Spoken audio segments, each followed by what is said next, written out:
નમસ્કાર. આજે તારીખ 19 જુલાઈ 2025 શનિવારના રોજ સાંજે 5:30 કલાકે આત્મા હોલ, આશ્રમ રોડ, અમદાવાદ ખાતે ઓમ કોમ્યુનિકેશન દ્વારા પુસ્તક પરિચય કાર્યક્રમનું આયોજન કરવામાં આવ્યું છે. આપ સૌનું સ્વાગત છે. આજે પુસ્તક પરિચય અંતર્ગત વર્ષ 2025નું બુકર પ્રાઇઝ મેળવનારા ભારતીય લેખિકા બાનુ મુશ્તાકના પુસ્તક હાર્ટ લેમ્પ વિશે માન્ય શ્રી પરેશભાઈ નાયક વક્તવ્ય આપશે. તો ખૂબ સન્માન સાથે, ખૂબ તાળીઓ સાથે માન્ય શ્રી પરેશભાઈને વિનંતી કે મંચ ઉપર પોતાનું સ્થાન ગ્રહણ કરે. આપનું સ્વાગત છે સર. આપ જાણો છો તેમ ઓમ કોમ્યુનિકેશન દ્વારા છેલ્લા 12 વર્ષથી દિવંગત સાહિત્યકારોના જન્મદિન પુણ્યતિથિએ સાહિત્યિક વ્યાખ્યાનનું આયોજન કરવામાં આવે છે. તેમજ દર મહિને શબ્દજ્યોતિ શીર્ષક હેઠળ એક હયાત સાહિત્યકારના જન્મદિનની ઉજવણી કરવામાં આવે છે.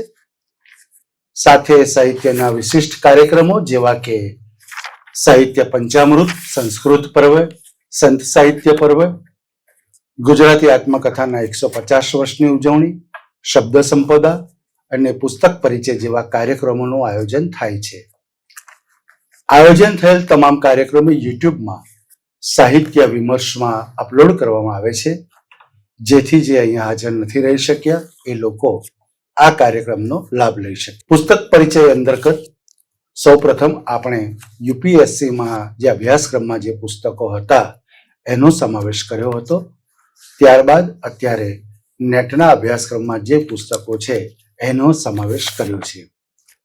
એ સાથે પુસ્તક પરિચયમાં વિશેષ ભારતીય અન્ય ભાષા તેમજ વિદેશી ભાષામાં નોંધપાત્ર જે સર્જકનું કામ હોય અને એ પુસ્તક વિશે આપણે એ પુસ્તક પરિચયનો કાર્યક્રમનું આયોજન કરતા હોઈએ છીએ. તો એ અંતર્ગત આજે વર્ષ 2025નું બુકર પ્રાઇઝ મેળવનારા ભારતીય લેખિકા બાનુ મુશ્તાક એના પુસ્તક હાર્ટ લેમ્પ વિશે માન્ય શ્રી પરેશભાઈ નાયક વક્તવ્ય આપશે. સૌપ્રથમ આપણે વક્તાશ્રીનું સ્વાગત કરીશું. હું માન્ય શ્રી સૌરભભાઈ કિનારીવાલાને વિનંતી કે વક્તાશ્રીનું સ્વાગત કરે.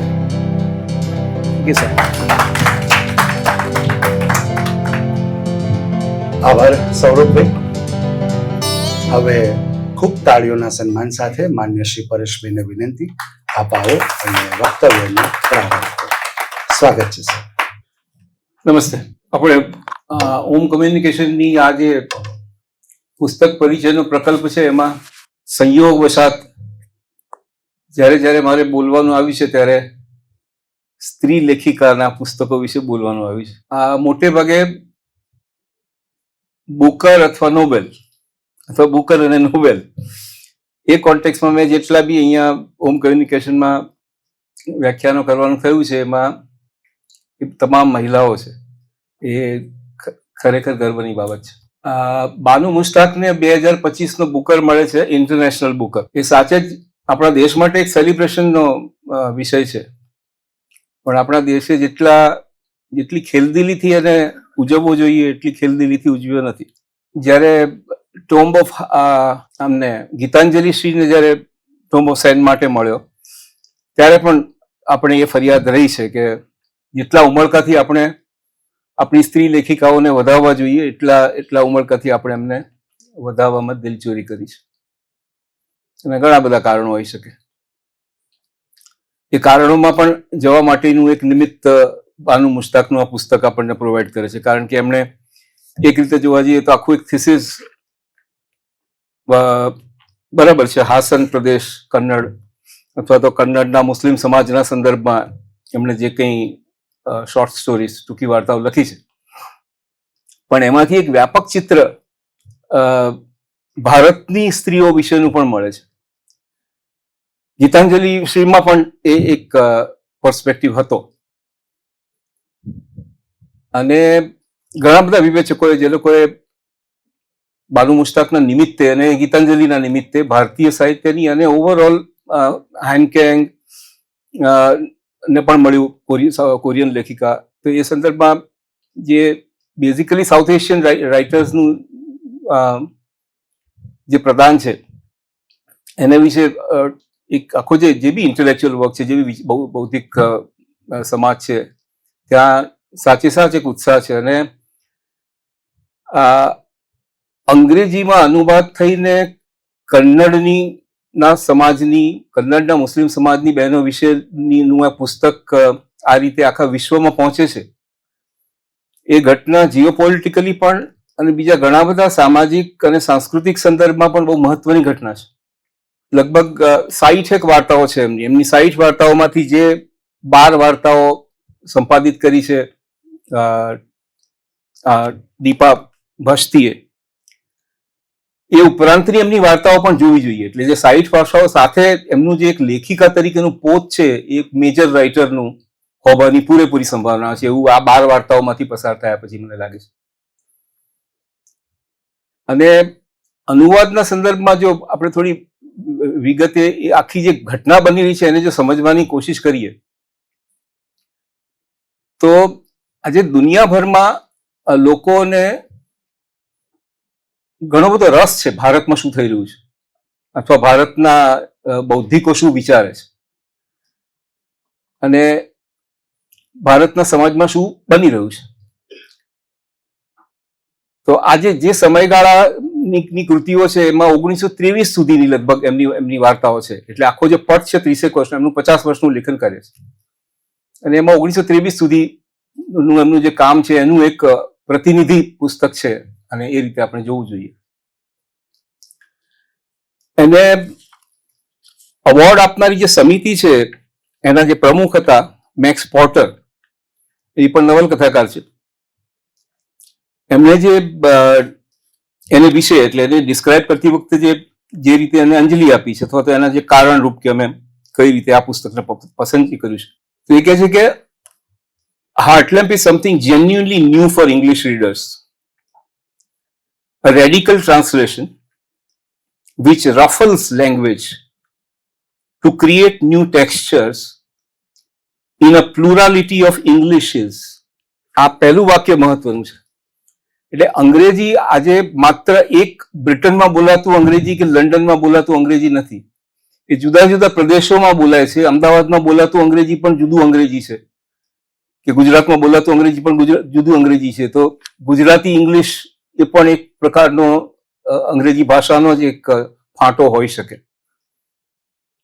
તો એ સંદર્ભમાં ખાસ કરીને દીપા ભાસ્તીની જે જાગૃતતા છે એ એના પાને તમને વંચાય છે. તફાવત એ છે ગીતાંજલિના અને આ પુસ્તકમાં કે ગીતાંજલિનો અનુવાદ ડેઝી રોકવેલે કરેલો હતો, જે પોતે એમની સાથે લેખકની સાથે રહીને એમણે કામ કર્યું છે. એટલે હિન્દીનો એમનો સીધો પરિચય નહોતો, એટલે લેખકનું પણ એમાં કન્ટ્રીબ્યુશન ઘણું બધું હોય. અહીંયા બંને કન્નડ જાણે છે, અને દીપા ભાસ્તીનું પ્રભુત્વ છે. ટ્રાન્સલેશન પણ ઉપર એમનો ઘણો બધો કંટ્રોલ છે. એમણે શિવરામ કારંતની નવલકથા પણ આ પૂર્વે કરી છે, અને આ જ વાર્તાઓ Hasan and other Haseena and other સ્ટોરીઝના નામે જ્યારે પબ્લિશ થઈ ત્યારે એને ઇંગ્લિશ પેનનો ટ્રાન્સલેશન એવોર્ડ પણ મળેલો છે. આ પુસ્તકમાંની જે બ્લેક કોબ્રાઝ વાર્તા છે એનો ગિરીશ કાસરબલ્લીએ એની ફિલ્મ પણ કરી છે હસીના નામની. એ આપણે વાર્તામાં જઈશું ત્યારે એને કયા સંદર્ભમાં ત્યાં એ પહોંચી ફિલ્મ સુધી એની પણ વાત કરીશું. બીજું એક જે અત્યારે ઇન્ટરેસ્ટિંગ આખું જે તમે અત્યારે આજે આ પુસ્તકને કઈ રીતે વાંચો તો આપણે એટલા બધા ઝડપી યુગમાં પ્રવેશી ચૂક્યા છીએ કે જાણે કે ગીતાંજલિને એવોર્ડ મળ્યો એ ઘટનાને તો જાણે વર્ષો થઈ ગયા, બહુ લાંબો સમય થઈ ગયો હોય એવું આપણને લાગે. અને જેમ એના કેટલાક એડવાન્ટેજીસ છે આ ઝડપના, આ ગતિના, એમ સ્કોલરશિપના સંદર્ભમાં અથવા તો ડિસ્કોર્સના સંદર્ભમાં એના થોડા ડિસએડવાન્ટેજીસ પણ છે. હમણાં ટોપીવાળા સાહેબનો, ચંદ્રકાંત ટોપીવાળાનો ઇન્ટરવ્યુ કરતો હતો એક ફિલ્મ સંદર્ભે, ત્યારે એમણે બહુ ઇન્ટરેસ્ટિંગ વાત કરી. એમણે કીધું કે અત્યારના સમયનો પ્રશ્ન એ છે, એમણે એક ટર્મ કોઈન કરી છે કે છે આશુ પ્રતિભાવ. એટલે આપણે ઇન્સ્ટન્ટલી રિએક્ટ કરીએ છીએ. એટલે આ બુકર મળ્યો એમને, એના પછી એટલી બધી માત્રામાં એમને વિશે લખાયું છે. તમે હિન્દુનો મેં રિપોર્ટ જોયા છે, ગાર્ડિયનના જોયા છે, જ્યાં દક્ષિણના પત્રકારોએ જે રીતે કર્યું છે, ઇન્ડિપેન્ડન્ટ પત્રકારો બેંગ્લોરના, એમણે પણ લેખો કર્યા છે. નાઉ વોટ હેપન્સ કે આ આશુ પ્રતિભાવોની આખી પ્રોસેસને કારણે જે પહેલા 4-5 પ્રતિભાવોમાં જે એક ઇમેજ બંધાય છે લેખિકાની કે લેખકની, એની આસપાસ રિપીટેશન થવા લાગે છે. એટલે બાનુ મુશ્તાકની એક છબી એ ઉપર ઉભરાઈ, કારણ કે એમના અંગત જીવનના અને એમના એક્ટિવિસ્ટ અને પોલિટિશિયન અને લોયર તરીકેના કામને કારણે એ ત્યાં કર્ણાટકમાં ઘણા બધા પ્રસિદ્ધ છે. અને એ જે તાત્કાલિક જે 4-5 વિગતો એમને વિશેની જે પ્રગટ થઈ, કે જે પ્રકાશમાં આવી, તો એની આસપાસ જ આ વાર્તાઓ પણ વંચાવવા માંડી. તો એ એક લિમિટેશન કઈ રીતે બને છે આપણે જયારે અંદર પસાર થઈશું ત્યારે સમજી શકીશું. મને ખાતરી છે કે આપમાંથી પણ બધાએ ફોલો કર્યું છે એના વિશે જે લખાયું છે તે, અને એની લીધે અત્યારે જે છાપ ઉભી થઈ જતી છે કે સોશિયલ એક્ટિવિસ્ટ છે. એટલે આપણે ત્યાં જે વર્ષોની એક પારંપરિક ચર્ચા ગુજરાતી સાહિત્યમાં પણ ચાલે છે અને ભારતીય સાહિત્યના સંદર્ભમાં પણ આપણે કરી રહ્યા છીએ કે આર્ટ ફોર આર્ટ્સ સેક અને આર્ટ ફોર સોસાયટી સેક. હવે જો એનો ક્લોઝલી આપણે અભ્યાસ કરીએ તો એ બધા ડિવિઝન્સ હવે એક રીતે વિખરાઈ ગયા, કારણ કે અત્યારનું આપણું જીવન ઘણું સંકુલ છે અને કળાનો અને સાહિત્યનો સંદર્ભ પણ ઘણો બધો બદલાયો છે અને ઘણો બધો ઇન્ક્લુઝિવલી આપણે એને જોવા જઈએ તો સાહિત્યને કઈ રીતે વોટ ઇઝ લિટરેચર એને ડિફાઇન કરવા માટે પણ આપણે ઘણું બધું ઇન્ક્લુડ કરવું પડે. હું તો માનું છું કે સ્ક્રીન પ્લેને પણ ઇન્ક્લુડ કરવા પડે, પટકથા એ પણ સાહિત્ય છે. તો એ સંદર્ભમાં જોવા જઈએ તો ઘણું બધું મિસ થઈ જાય છે. અને મને નિરાતે વાંચવાની ટેવ છે, એટલે સૌથી પહેલા મેં વાંચી પણ બુકર મળ્યું તરત સૌથી પહેલા આપણો જે સૌથી આશુ જેમ વિવેચક કહીએ તો ભરત મહેતા છે, પણ એવું પેલા નેગેટિવ સંદર્ભમાં નથી કહેતો, એની સજ્જતા છે એક અધ્યાપક તરીકેની કે જયારે પણ કંઈક આ રીતે કોઈ પુસ્તકને નું સન્માન થાય છે ત્યારે સૌથી પહેલો લેખ જો આપણને મળતો હોય તો ભરત મહેતા પાસેથી મળે છે. એટલે મેં પુસ્તક પછી વાંચ્યું, પહેલા ભરત મહેતાનો લેખ મને વાંચવા મળ્યો, જેમાં એને 12 વાર્તાની વાત કરી છે. પણ એમાં પણ એકાદ બે વસ્તુ મિસ થઈ જાય. બહુ જ ઇરુડાઇટ, બહુ જ આમ અભ્યાસપૂર્વકનો લેખ છે, કોઈ પણ વિદ્યાર્થીઓ માટે તો બહુ જ સારો લેખ છે. પણ ઓવરઓલ જોવા જઈએ તો પાકિસ્તાનના પણ એક પત્રકારનો છે જે દિલ્હીમાં ડોન માટે લખે છે, એ ભાઈએ પણ એક લેખ કર્યો છે, અને બેંગ્લોરના કેટલાક ક્રિશ્ચિયન પત્રકારો છે એમણે પણ લેખો કર્યા છે. તો જે બધાએ કેટલીક વાર્તાઓ પર એક ઝીરો ડાઉન થયું એ આ બ્લેક કોબરા, પછી હાર્ટ લેમ્પ, એવી 3-4 વાર્તાઓ પર થયું, જેમાં મુખ્યત્વે સ્ત્રીઓ પર થતા અત્યાચાર અથવા તો સ્ત્રીઓને કઈ રીતે મુસ્લિમ સમાજની સ્ત્રીઓને જે વેઠવું પડે છે તે ઓવરઓલ એક સૂર તો આખા પુસ્તકમાં છે, નો ડિનાઇંગ ધેટ. પણ એનો કલા પક્ષ જાણે કે એ વકીલ છે અને સોશિયલ એક્ટિવિસ્ટ છે અને પોલિટિશિયન છે, અને એમના જીવનમાં પણ એમને પણ એકવાર છેવટની પીડાનો અનુભવ થયો છે કે એમણે આત્મહત્યા કરવાની પણ કોશિશ કરેલી. આવી જે બાયોગ્રાફિકલ ડિટેલ્સ અને કેટલીક એમની કરિયર વિશેની આ જે ઉપરછલ્લી વિગતો છે એના પ્રકાશમાં જ એમનું સાહિત્યકાર તરીકેનું મૂલ્યાંકન પણ થવા માંડ્યું અને વાર્તાઓનું વાંચન પણ એ ફ્રેમમાં એક લેન્સમાંથી થવા લાગ્યું. અને એને હું એક મર્યાદા તરીકે જોઉં છું મારું તારણ એ છે આ બારે વાર્તાઓમાંથી પસાર થયા, ક્લોઝલી પસાર થયા પછી, કે બાનુ મુશ્તાક એ મેજર રાઇટર છે. આપણે એને સોશિયલ એક્ટિવિસ્ટ રાઇટર કે એમની ડિટેલ થઈ એમના જીવનની. આપણે ગોવર્ધન રામને નથી કહેતા કે વકીલ હતા, કમા મુનશીને આપણે એમ નથી કહેતા કે વકીલ હતા, લખતા હતા, but by authority they were writers. So Banu Mushtaq પાસે ઓથોરિટી છે, એ હું આમાં જોઈ શકું છું. ગીતાંજલિ માટે પણ એ હિસ્ટ્રીના પ્રોફેસર છે અને લખે છે, એ પ્રકારની વાત હતી. પણ જે અત્યારે બહેનો જે બહાર આવી છે એ જ્યારે જ્યારે લેખનમાં સંકળાય છે, હાન કેંગ માટે પણ કહી શકાય કે એની અર્નો વગેરે માટે પણ, જે લોકો ભણીને આવ્યા છે ક્રિએટિવ રાઇટિંગ. આજે આખી દુનિયામાં ક્રિએટિવ રાઇટિંગનો અભ્યાસ થઈ રહ્યો છે. સાઉથ એશિયન લિટરેચરનો તો પુષ્કળ અભ્યાસ થઈ રહ્યો છે ઘણી બધી યુનિવર્સિટીમાં. આયોવા યુનિવર્સિટીમાં અનેક વિભાગ છે. એક કન્નડના લેખક છે વિવેક શાનભાગ, એમણે પણ આનું પુસ્તક, એમના પુસ્તક વિશે પણ લખ્યું છે. અને એટલે જેટલો પ્રસાર આ બાનુ મુશ્તાકની કૃતિનો ભારતમાં થયો છે એથી કદાચ વિશેષ ઓલરેડી અત્યારે દુનિયાભરમાં થઈ ચુક્યો છે. અને એટલી એ ઘણા ક્લોઝલી વંચાઈ ચુક્યા છે. અને એ અર્થમાં હું આજે મેક્સ પોર્ટરનું જે વિધાન છે એ સમજવા જેવું છે, જે ઇંગ્લિશિસની વાત કરે છે. એક તો એ, અને બીજું એ કહે છે કે radical translation which ruffles language to create new textures in a plurality of Englishes. What does he mean by when he says that he ruffles the language? Deepa ભારતીએ શું કર્યું છે કે જે એમનો એક એમની ઇન્ટરેસ્ટિંગલી ઘણા બધા કન્નડ લેખકો જે આખા વિશ્વમાં કે ભારત સુધી પહોંચ્યા છે, એમની માતૃભાષા કન્નડ નથી. તો આ પણ એ જ ઉદાહરણ છે. બાનુ મુશ્તાકની માતૃભાષા કન્નડ નથી, એમની માતૃભાષા ઉર્દુ છે. ગિરીશ કર્નાડની પણ માતૃભાષા કન્નડ નહોતી, એમની માતૃભાષા કોંકણી હતી. એ રીતે આજે વિવેક શાનભાગ છે, એમની પણ ભાષા કોંકણી છે. એ પણ મોટા લેખક છે, એમણે નવલકથાઓ, નાટકો અને નિબંધો લખેલા છે. તો આ જે પ્રોસેસ થાય છે, અને એવે વખતે જયારે ટ્રાન્સલેશન કરવાનું થાય છે, ત્યારે પહેલાના વખતમાં જેમ શરૂઆતમાં ભગવદ્ ગીતાનો અનુવાદો થયા છે બ્રિટિશ રાઇટર્સ તરફથી, જે શરૂઆત થઈ અનુવાદોની, કે શકુંતલ સૌથી પહેલો અનુવાદ અંગ્રેજીમાં કોઈ શાકુંતલ નો કરેલો છે. તો એ વખતે બ્રિટિશ રીડર્સને ધ્યાનમાં રાખીને લખાતું હતું. અને લાંબો વખત સુધી અમેરિકન કે બ્રિટિશ રાઇટર્સને કે યુરોપિયન રાઇટર જે વાચકો છે, એ વાચકોને સમજાય એવું અંગ્રેજી હોવું જોઈએ. એ પ્રકારની એક પરંપરા આપણે ત્યાં થઈ. આપણે ત્યાં જે બી આમ જોવા જાવ તો સરળ ખરું, પણ અંગ્રેજી છાપવાળું જ અનુવાદ કે અંગ્રેજી લખાણો જે કંઈ ગાંધીયન રાઇટર્સના પણ છે, ગાંધીજી ઇન્ક્લુડેડ કે નહેરુ ઇન્ક્લુડેડ, એ જે ઇંગ્લિશની પરંપરા હતી એ બ્રિટિશ ઇંગ્લિશની હતી, એ અત્યારે સાવ બદલાતું ગયું છે. અને જ્યારે દીપા ભારતી બાનુની કન્નડ વાર્તાઓનો અનુવાદ કરે છે, ત્યારે એનું કન્નડિગાપણું, એટલે અને એ ભાષામાં ઉર્દુ, મુસ્લિમ સમાજને બધું સાથે છે.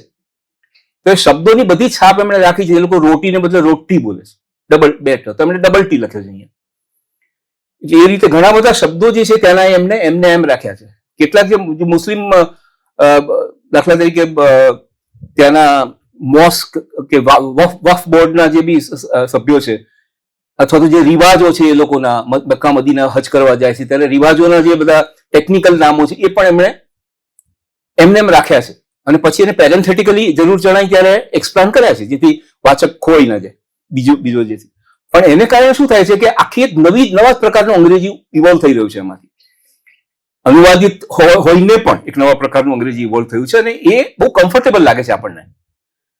વી ફીલ એટ હોમ. એટલે જયારે હું આ વાંચું છું ત્યારે, એટલે દાખલા તરીકે હું અરુંધતીનું અંગ્રેજી વાંચું છું, તો એ પણ શરૂઆતનું અંગ્રેજી એનું ઘણું બધું, she is very professional writer, એટલે એ પણ માની શકાય એવું અંગ્રેજી છે. નો ડિનાઇંગ દેટ, આપણે કંઈ બાજુ પર નથી ધકેલતા, પણ આ વધારે ગરોબો લાગે છે, આમાં વધારે આપણું અંગ્રેજી લાગે છે. અને જે પોસ્ટ કોલોનિયલ આખું દર્શન છે આપણું, એ આપણને એ તો શીખવાડે છે ને કે હવે આપણે કંઈ અંગ્રેજના ગુલામ નથી, એટલે એમાંથી નીકળતા આપણને વાર લાગી છે. તો એ કોલોનિયલિઝમનો પણ એક સંદર્ભ મારે આ પુસ્તકના સંદર્ભમાં આપની સાથે શેર કરવો છે. તે એ છે કે બંને છેડે કેટલીક ભૂલો થઈ છે, કે આપણે જેમ આપણે ગુલામીની બેડી છોડી નથી શક્યા, તે રીતે બધું જ કંઈ છોડી દેવાની જરૂર પણ નહોતી. અંગ્રેજો જે મૂકીને ગયા છે, આપણે કોલોની તરીકે જે રહ્યા એમની સાથે, તો યુ કેનોટ સે કે આપણે કંઈ શીખ્યા નથી અથવા તો એમનું કંઈ કન્ટ્રીબ્યુશન નથી ભારતના વિકાસમાં, એવું પણ નહીં કહી શકાય. એટલે એ રીતે એને ક્લોઝલી જોઈએ તો એની પણ ચર્ચા કરવાની જરૂર છે. અને એ હું આ સંદર્ભમાં કહું છું કે નેટિવિઝમ, જે લોકો સાહિત્યના અધ્યાપકો કે વિદ્યાર્થીઓ છે, એ લોકોને ખ્યાલ છે કે આપણે ત્યાં નેટિવિઝમ નામની એક ટર્મ ઇવોલ્વ થઈ હતી થોડા વખત પહેલા, ઘણા વર્ષો પહેલા. નામવરસિંહજી વગેરે ભારતીય સાહિત્યના જુદા જુદા સંસ્થાઓ સાથે સંકળાયેલા હતા એ ગાળામાં. મહારાષ્ટ્રના એક લેખક નિભાડે, તો એમણે એક ટર્મ આપી નેટિવિઝમ. એટલે કે આપણે આપણું ગામનું, આપણું પોતાનું, આપણી પોતાની ભાષાનું એ પ્રકારનું સાહિત્ય તરફ એમ્ફસિસ હોય. મહારાષ્ટ્રમાં એની ઘણી બધી ચર્ચા થઈ છે. એટલે એક તબક્કે જુવાર જેવું થયું અને ઘણી બધી રીતે નિભાણેના જે પુસ્તકો છે એની વાતો થઈ વગેરે. અને પછી એક પરિસંવાદમાં વિલાસ સારંગ કરીને એક મરાઠી લેખક છે, એણે એમનો કાઉન્ટર મૂક્યો અને ત્યારે એમણે કીધું કે પેરિલ્સ ઓફ નેટિવિઝમ, એટલે માત્ર નેટિવિઝમમાં સરી પડવાના નું પણ નુકસાન છે. એટલે વૈશ્વિક તો તમારે થવું પડશે, એટલે ટાઈમને તમારે બે રીતે જોવો પડશે. તમારો પર્સનલ ટાઈમ છે બરાબર છે કે હું 1959માં જન્મ્યો અને મારો એસ્ટ્રોલોજર કહે છે કે તમે 2035માં અવસાન થવાનું છે, તો એ મારો પર્સનલ ટાઈમ છે. એમાં હું રિવાઇન્ડ કરીને જવું તો ચાલે, અથવા એમાં હું 1 વર્ષમાં પડ્યો રહું તો ચાલે. પણ મારે જયારે બહાર જોવાનું છે અને આસપાસ શું થઈ રહ્યું છે એના સંદર્ભમાં જો વિચારવું છે તો ટાઈમ ઇઝ ઓલવેઝ મૂવિંગ. એ કંઈક મારે માટે રોકાવાનું નથી. એટલે આવતીકાલે શું થવાનું છે એની વિશે પણ મારે સજાગ રહેવું પડે. અને એ કોન્ટેક્સમાં આ બધા બહુ જ નવા પ્રકારના બધા ઇનોવેશન્સ છે અને એ બધા ક્ષેત્રોમાં થઈ રહ્યું છે, બધી કળાઓમાં થઈ રહ્યું છે અને બધા માધ્યમોમાં થઈ રહ્યું છે. એટલે એ રીતે આ આખું પુસ્તક અંગ્રેજીની ભાષાના સંદર્ભમાં અને બીજી બધી રીતે પુસ્તક ઇન્ટરેસ્ટિંગ છે. એટલે એમનો માત્ર સામાજિક એક કાર્યકર્તા છે અને માત્ર મુસ્લિમ બહેનોનો ઉદ્ધાર કરવા નીકળ્યા છે એ પ્રકારનું એક સ્ટીરિયોટિપિકલ એક પ્રકારની સ્ટેમ્પ એમની પર જે મૂકેલી છે એનાથી બચવું જોઈએ. ચોક્કસ છે, એમણે બહુ જ મને ઈલાબેન યાદ આવતા હતા, ઈલાબેન પાઠક. જો ઈલા પાઠક અત્યારે હોય ને એમણે આ પુસ્તક વાંચ્યું હોય તો ખરેખર બહુ જ આનંદ થાત એમને, કારણ કે ઈલાબેન બહુ ક્લોઝલી એમણે અમદાવાદની મુસ્લિમ, હિન્દુ, મુસ્લિમ બધી દલિત બધી બહેનો સાથે બહુ ક્લોઝલી કામ કર્યું હતું. તો એ મને સતત યાદ આવતા હતા હું જયારે આ વાર્તાઓ વાંચતો હતો ત્યારે. એટલે એમના પર્સનલ ડોમેસ્ટિક લાઈફ એમની મને બધા સ્તરની, બધા ઇકોનોમિક ક્લાસીસની મુસ્લિમ બહેનોની એમણે અહીંયા વાત કરેલી છે. અને બધી કુટુંબની જો વાત કરતા હોય તો કુટુંબનું પણ એક મોડલ એમણે ઊભું કર્યું છે. આપણા માટે, આપણા સૌના માટે આ પુસ્તક એક રીતે મુસ્લિમ સમાજની અંદર આપણને ડોક્યુ કરવાની તક છે. આવા પુસ્તકો બહુ જ ઓછા છે કે મુસ્લિમ દીકરીઓનું શું છે, એની બહેનો કઈ રીતે કામ છે, એ લોકોનું જે સિબ્લિંગ્સનું ડાયનેમિક્સ કેવું છે, સાસુઓની લડાઈની પણ વાર્તાઓ છે એમાં, તો એ સાસુઓનું ડાયનેમિક્સ કેવું છે અને પુરુષોનું કઈ પ્રકારનું આધિપત્ય છે અને એમાંથી મુસ્લિમ સ્ત્રીઓ કઈ રીતે નીકળવાની કોશિશ કરે છે, એના પણ પુષ્કળ ઉદાહરણો છે.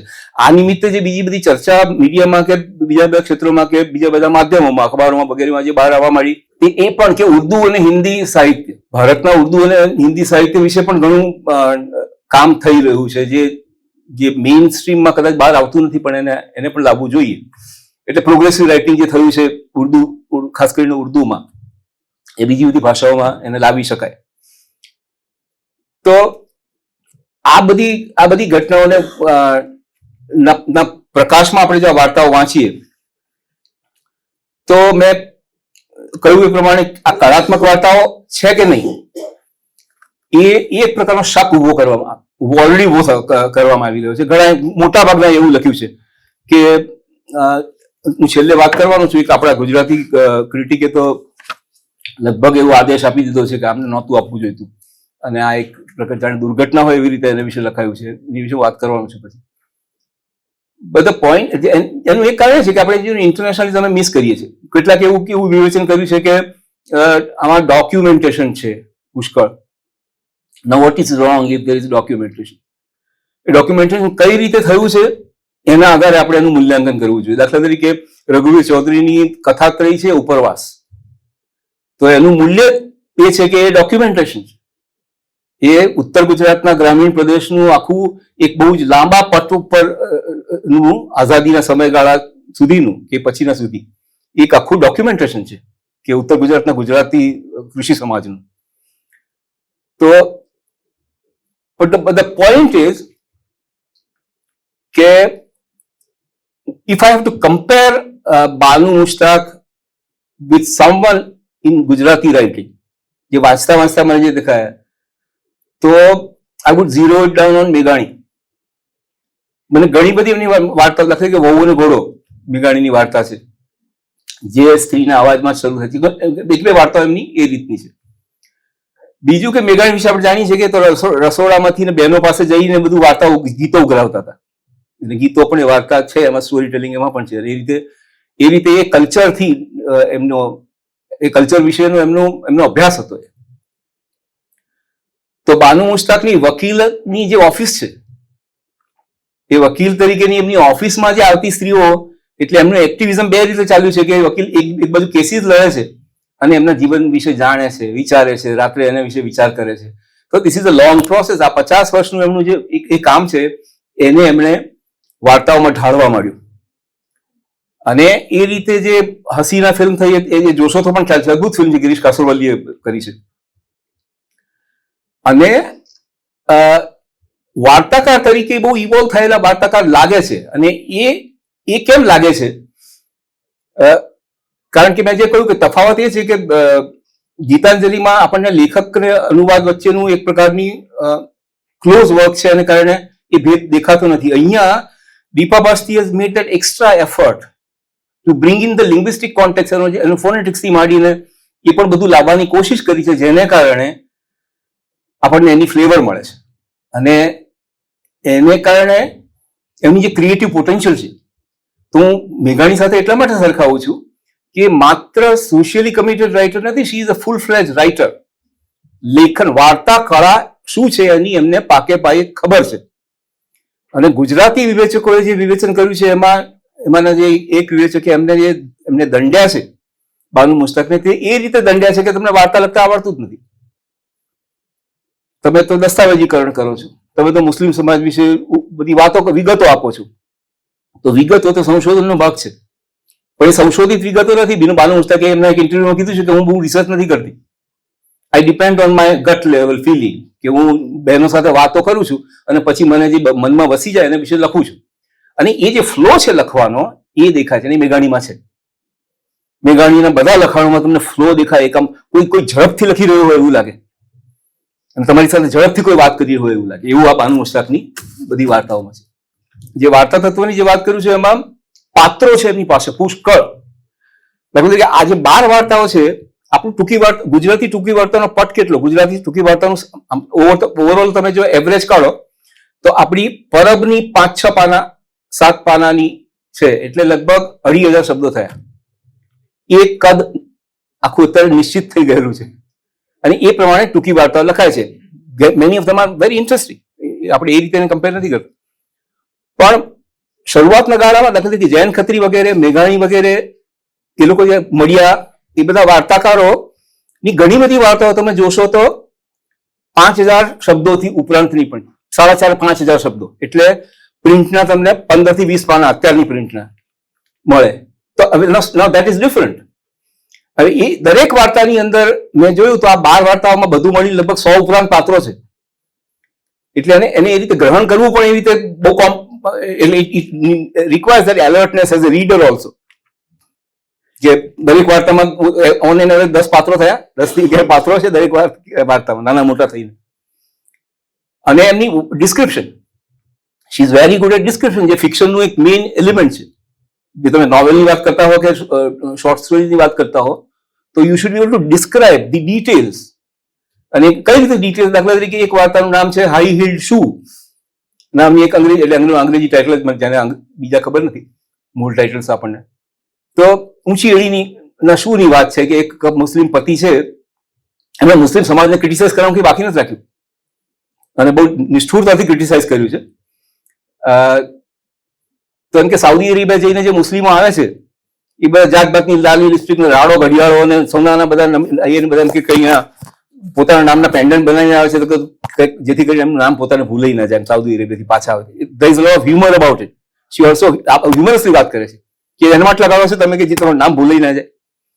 પણ એ જે ભાઈ છે એ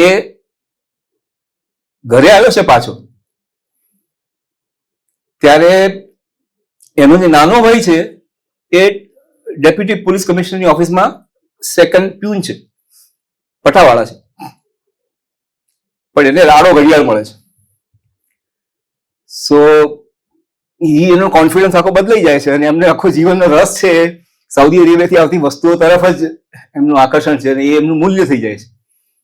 અને એમાં જે ભાભીએ પહેરી છે એક હાઈ હીલ જે લાલ એક સેન્ડલ, તો મારી પત્ની આ પહેરે એ એમનું એક મોટું ખ્વાબ થઈ જાય છે. અને પછી એમાંથી જે આખી પરિસ્થિતિઓ ઊભી થાય છે, તો એટલા બધા રસો છે બાનુમાં. આ દાખલા તરીકે આ વાર્તાને આપણે હ્યુમરસ વાર્તા તરીકે જોઈએ, પણ અંદરથી જોઈએ તો છેવટે એનું જે છેવટનું દ્રશ્ય હતું એ તો આપણે એમ થાય કે હસીએ કે રડીએ. બીકોઝ જયારે ફાઇનલી અરીફાને પહેરાવે છે સેન્ડલ, એને બળજબરી પૂર્વક એને એક દુકાનમાં દેખાઈ જાય છે એ જ પ્રકારનું સેન્ડલ, અને એને પહેરાવે છે અને પછી જે એની હાલત થાય છે એ વખતે એની જે વાઈફ છે એ પ્રેગ્નન્ટ છે. અને પછીનું એનું જે છેલ્લું વર્ણન છે એ તમે વાંચો તો તમને એમ થાય કે હસવું કે રડવું. Let me read it for you just those last કે જ્યારે એને સેન્ડલ પહેરી લીધા છે છેલ્લા, તો બહુ જ પુષ્કરણ ટ્રાય કરે છે એને કાઢવા છે, કારણ કે રસ્તા સુધી માંડ પહોંચી છે, એની ભાભી છે એને ટેકો આપે છે, પણ એને જાતે ચાલવું છે. તો મજાક થઈ જાય છે ઓલમોસ્ટ, બધા આજુબાજુ બધા ભેગા થઈ જાય છે, જુએ છે, પણ એનો પતિને તો ખુશ થઈ ગયો છે, એને થઈ ગયું બસ પતિ ગયું, મારું ડ્રીમ પૂરું થઈ ગયું, મેં મારી પત્નીને આ સેન્ડલ ખરીદી અને પહેરાવી દીધા. અને એથી આગળ વધી શકે એમ નથી ને એને હવે એ સેન્ડલ કાઢવાની ટ્રાય કરે છે, નીકળતા નથી, પ્રેગ્નન્ટ છે. અને પછી એને ખ્યાલ આવે છે કે જેમ જેમ પ્રેશર કરે છે pressure gets on to the mom, એના પેટ પર પ્રેશર આવે છે. ત્યારે એનું છેલ્લું જે આ છે, she had to try one last time to save her baby. She looked around for her husband, but he was nowhere to be seen. He had disappeared after putting those shoes on her feet. She looked up at the sky in great distress. In the darkness, she saw nothing. In the end, a weak voice floated up in her mind, Amma. The voice pierced through the well of her love and filled Arifa with a strange emotion, with an incredible strength that she did not know she had. She placed both her hands on her stomach, focused all her will on the child that was slowly stopping all movements, filled her heart with the innocent, sweet form of the baby who was going to be born soon, and with all her strength began to put pressure on those high-heeled shoes instead. As she continued putting pressure on them, she was drenched in sweat. Just when it felt like her womb would become victim to their pressure, those high-heeled shoes, as if from some great power, exploded into thousands of pieces, lit up like a meteor, fell somewhere, and was obliterated. And then Arifa stood solid like the earth on the still, firm ground. She also knows how to handle drama. જે dramatic qualities છે, psychological આપણે જેને કે માનસશાસ્ત્રી એનું નિરૂપણ પાત્રોના મનમાં જઈને શું વિચારે છે એ બધું છે. આ તો આપણે અહીંયા થોડા વખત નતા તો થોડાક એમના ખાલી એમના સેમ્પલ્સ લઈ શકીએ. My assessment of this writer is that she is a big writer. She is not just one of those, and she is going to stay. મેં ત્યાં ઇંગ્લેન્ડના થોડાક પબ્લિશર્સના રિવ્યુઝ જોયા, તો એમાંનું એક મહત્વનું રિવ્યુ છે જેણે કીધું છે કે English readers will look forward to what she is writing further. એ આવતીકાલે શું લખશે એ આ પુસ્તક પરથી એમને એટલી ઉત્કંઠા છે એમને વિશે કે હવે શું લખે છે. સો એટલી હદે એમનું બૌદ્ધિક સ્તર છે અને એક સામાજિક અભિજ્ઞતા છે, એક રાજકીય સંદર્ભને સમજવાની પણ એમની પૂરી સજ્જતા છે, અને સર્જક તરીકેનું એમનું અચીવમેન્ટ એ બધાને કારણે કઈ સેકન્ડરી નથી થઈ જતું. મારો જે એમ્ફોસિસ છે કઈ એ છે. થોડીક વાર્તાઓમાંથી પસાર થવાની કોશિશ કરી. પહેલી એમની વાર્તા છે the stone slabs four Shaista મહેલ. મેં જેમ કીધું એ પ્રમાણે હ્યુમરને કોન્સ્ટન્ટલી એ એક પ્રકારનો બ્લેક હ્યુમર ક્રિએટ કરે છે. ભરત મહેતા એને ઘણી બધી વાર્તાઓ વિશે રમૂજી છે એમ કહ્યું છે, પણ ઇટ્સ નોટ મિયરલી રમૂજી. એ એક પ્રકારનું બ્લેક હ્યુમર છે. જેમ આ વાર્તાઓમાં જોઈ શકાય કે એક પ્રકારની હાસ્યાસ્પદ પરિસ્થિતિ હોય એવું લાગે, કદાચ કેટલાક પ્રેક્ષકો એ દ્રશ્ય જુએ તો હશે એવું પણ લાગે, but inside it it is a black humour. 12-15 પાનાની વાર્તાઓમાં એમણે બીજું તો ટાઈમ અને સ્પેસમાં એટલું ટ્રાન્ઝિટ કરે છે કે જેથી ટૂંકી વાર્તાના ફોર્મની જે એક મર્યાદા છે એ મર્યાદામાંથી બહાર નીકળે છે. અને coincidentally Booker was never given to short stories. એ તો એક અમેન્ડમેન્ટ થયું 2016 થી. આ જે ઇન્ટરનેશનલ બુકર શરૂ થયો 2016 થી થયો, અને હમણાં થોડા વખત પહેલા એમાં શોર્ટ સ્ટોરીને પણ હવે આપવું એવું ઉમેરણ થયું છે. પહેલા તો અંદર સ્પષ્ટ હતું કે શોર્ટ સ્ટોરીઝને નહીં આપવું, એ ફિક્શન માટે, લોંગર ફિક્શન માટે જ હતું આ. અને એ જે શોર્ટ સ્ટોરીઝ માટે આપ્યા છે, તો સૌથી પહેલું શોર્ટ સ્ટોરીઝ જો એકમાત્ર સૌથી પહેલું જો પારિતોષિક જે બુકરનું શોર્ટ સ્ટોરીઝ અપાયું હોય તો એ શોર્ટ સ્ટોરીઝ એ બાનોની શોર્ટ સ્ટોરીઝ. એટલે it's an A grade work, જેને આપણે હંમેશા કેટલીક ખાંચાઓમાં નાખીને એને ખંડિત કરીને જોવાની જરૂર નથી. She is a big writer, અને જે વાર્તાઓ આપણને ઓફર કરે છે એ બહુ લાંબો વખત આપણા ચિત્તમાં ટકી શકે એમ છે. જે રીતે આપણે ઉત્તમ વાર્તાઓ, જે મેઘાણી કે સુંદરમ પણ ઘણી, માઝાવેલાનું મૃત્યુ મને યાદ આવી છે આ વાંચતી વખતે ઘણી વાર. અને એમની જે બીજી એક વાર્તા છે જેની અંદર અગેન એક દીકરીને લઈને સસરા અને પતિ જાય છે માને ખોળે, બહુ જ આમ જેને કહેવાય ધ્રુજાવી નાખે એવી વાર્તા છે. તો એવા બધા પણ અંશો આની અંદર છે. એટલે એ સતત મને સુંદરમની એ કેટલીક વાર્તાઓ, પન્નાલાલની કેટલીક વાર્તાઓ પણ યાદ આવ્યા કરી છે. ઉમાશંકરની વાર્તાઓ જુદી છે. ઉમાશંકરનો એ પણ તફાવત પણ સમજાય છે કે એ ગ્રામ્ય પરિવેશના જે પાત્રો ઘડે છે તો એ જુદી રીતે ઘડે છે. એ સુંદરમ વધારે નજીક છે આમનાથી, કે મેઘાણી વધારે નજીક છે, કારણ કે એક પલ્સ છે એમની પાસે.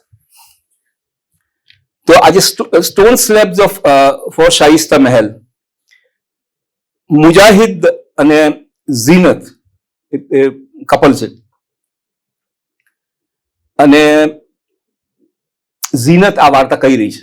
મેં કહ્યું, જેમ કહ્યું કે વહુને ઘોડોમાં જે એનું સ્ત્રી પાત્ર છે એ વાર્તા કહે છે, તો ઝીનત આખી વાર્તા પોતાની કહે છે.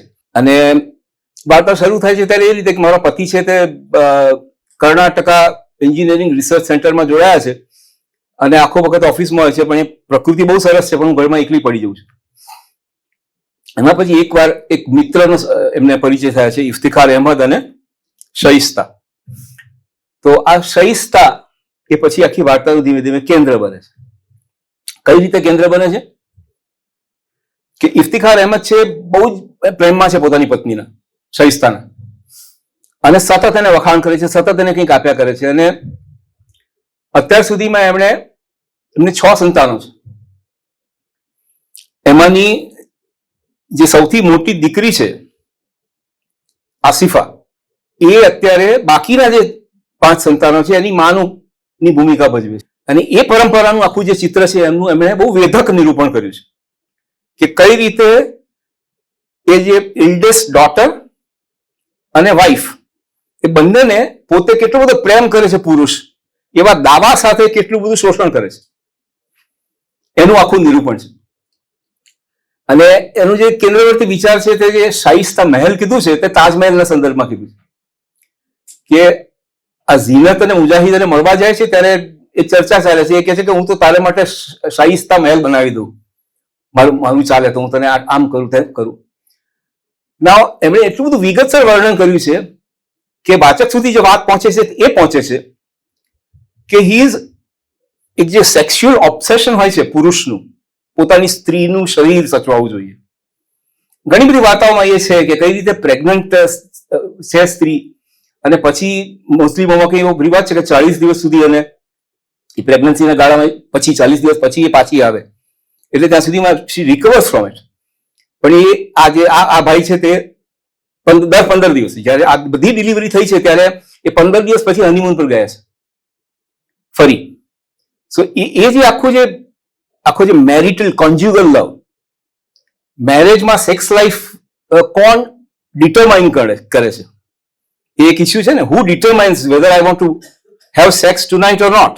Is it a collective decision or not? તો એ બધા ઇસ્યુઝ આની અંદર સંકળાયેલા છે. એટલે શઇસ્તાનું જે કેરેક્ટર છે તે સતત હસતી, સતત એની સાથે જોડાતી, અને બીજો એની શઇસ્તાના પેટમાં જે કાંટો છે જે મુજાહિદની પત્ની ઝીનત સાથે, એટલે આ વાર્તાની નરેટર સાથે શેર કરે છે, તે કે મને બહુ વસવસો છે કે મારી જે મોટી દીકરી છે એને ભણવું હતું, પણ અમારે સ્કૂલમાંથી એને ઉઠાડી મૂકવી પડી, કારણ કે આ બધાની સંભાળ કોણ રાખે બાકીના બાળકોની. પણ એની બીજે સમાંતર જે પતિ છે, જે ઇફ્તિખાર અહેમદ, એ પોતાનું ચિત્ર ઊભું કરે છે કે પોતે કેટલો બધો પોતે શાહજહાં છે અને પોતાની પત્નીને કેટલો બધો ચાહે છે. And then if we move slowly, ઘણી બધી વિગતો છે. Then if we move to આ જ વાર્તાની અંદર એક વિગતસરનું આખું વર્ણન છે, જેમાં ઝીનત યાદ કરે છે કે મારી મોટી બધી બહેનો હતી અને મારી ભાભીઓ ને બધી જયારે સુવાવડમાં જતી ત્યારે તો 40 દિવસ સુધી એમની કેવી રીતે ખાતર થતી હતી.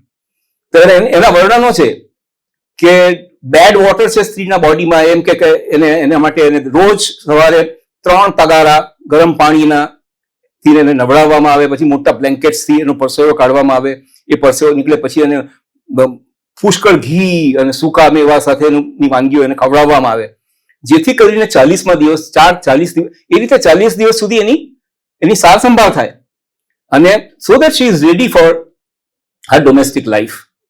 એનું આખું વર્ણન છે. પછીની ઘટના છે કે એ લોકો લગભગ 2-1 મહિના સુધી આ બંને જે ફેમિલીઝ છે તે છૂટા પડી જાય છે, કારણ કે ઝીનતની માનું સિરિયસ છે એટલે એના ગામ જાય છે, બંને જણા ત્યાં જાય છે. અને દરમિયાનમાં આની ડિલિવરી પૂરી થઈ ગઈ છે, લોકો ઘરે આવી ગયા છે. માઇસોર હનીમૂન પણ કરી આવ્યા છે, 7મું હનીમૂન, અને પછી પાછા પણ ફર્યા આવશે. અને પેરેલલ સ્ટોરી ચાલે છે. તો ઝીનતના ઘરે એની માનું અવસાન થયું છે એટલે લોકો ત્યાં વધારે રોકાય છે.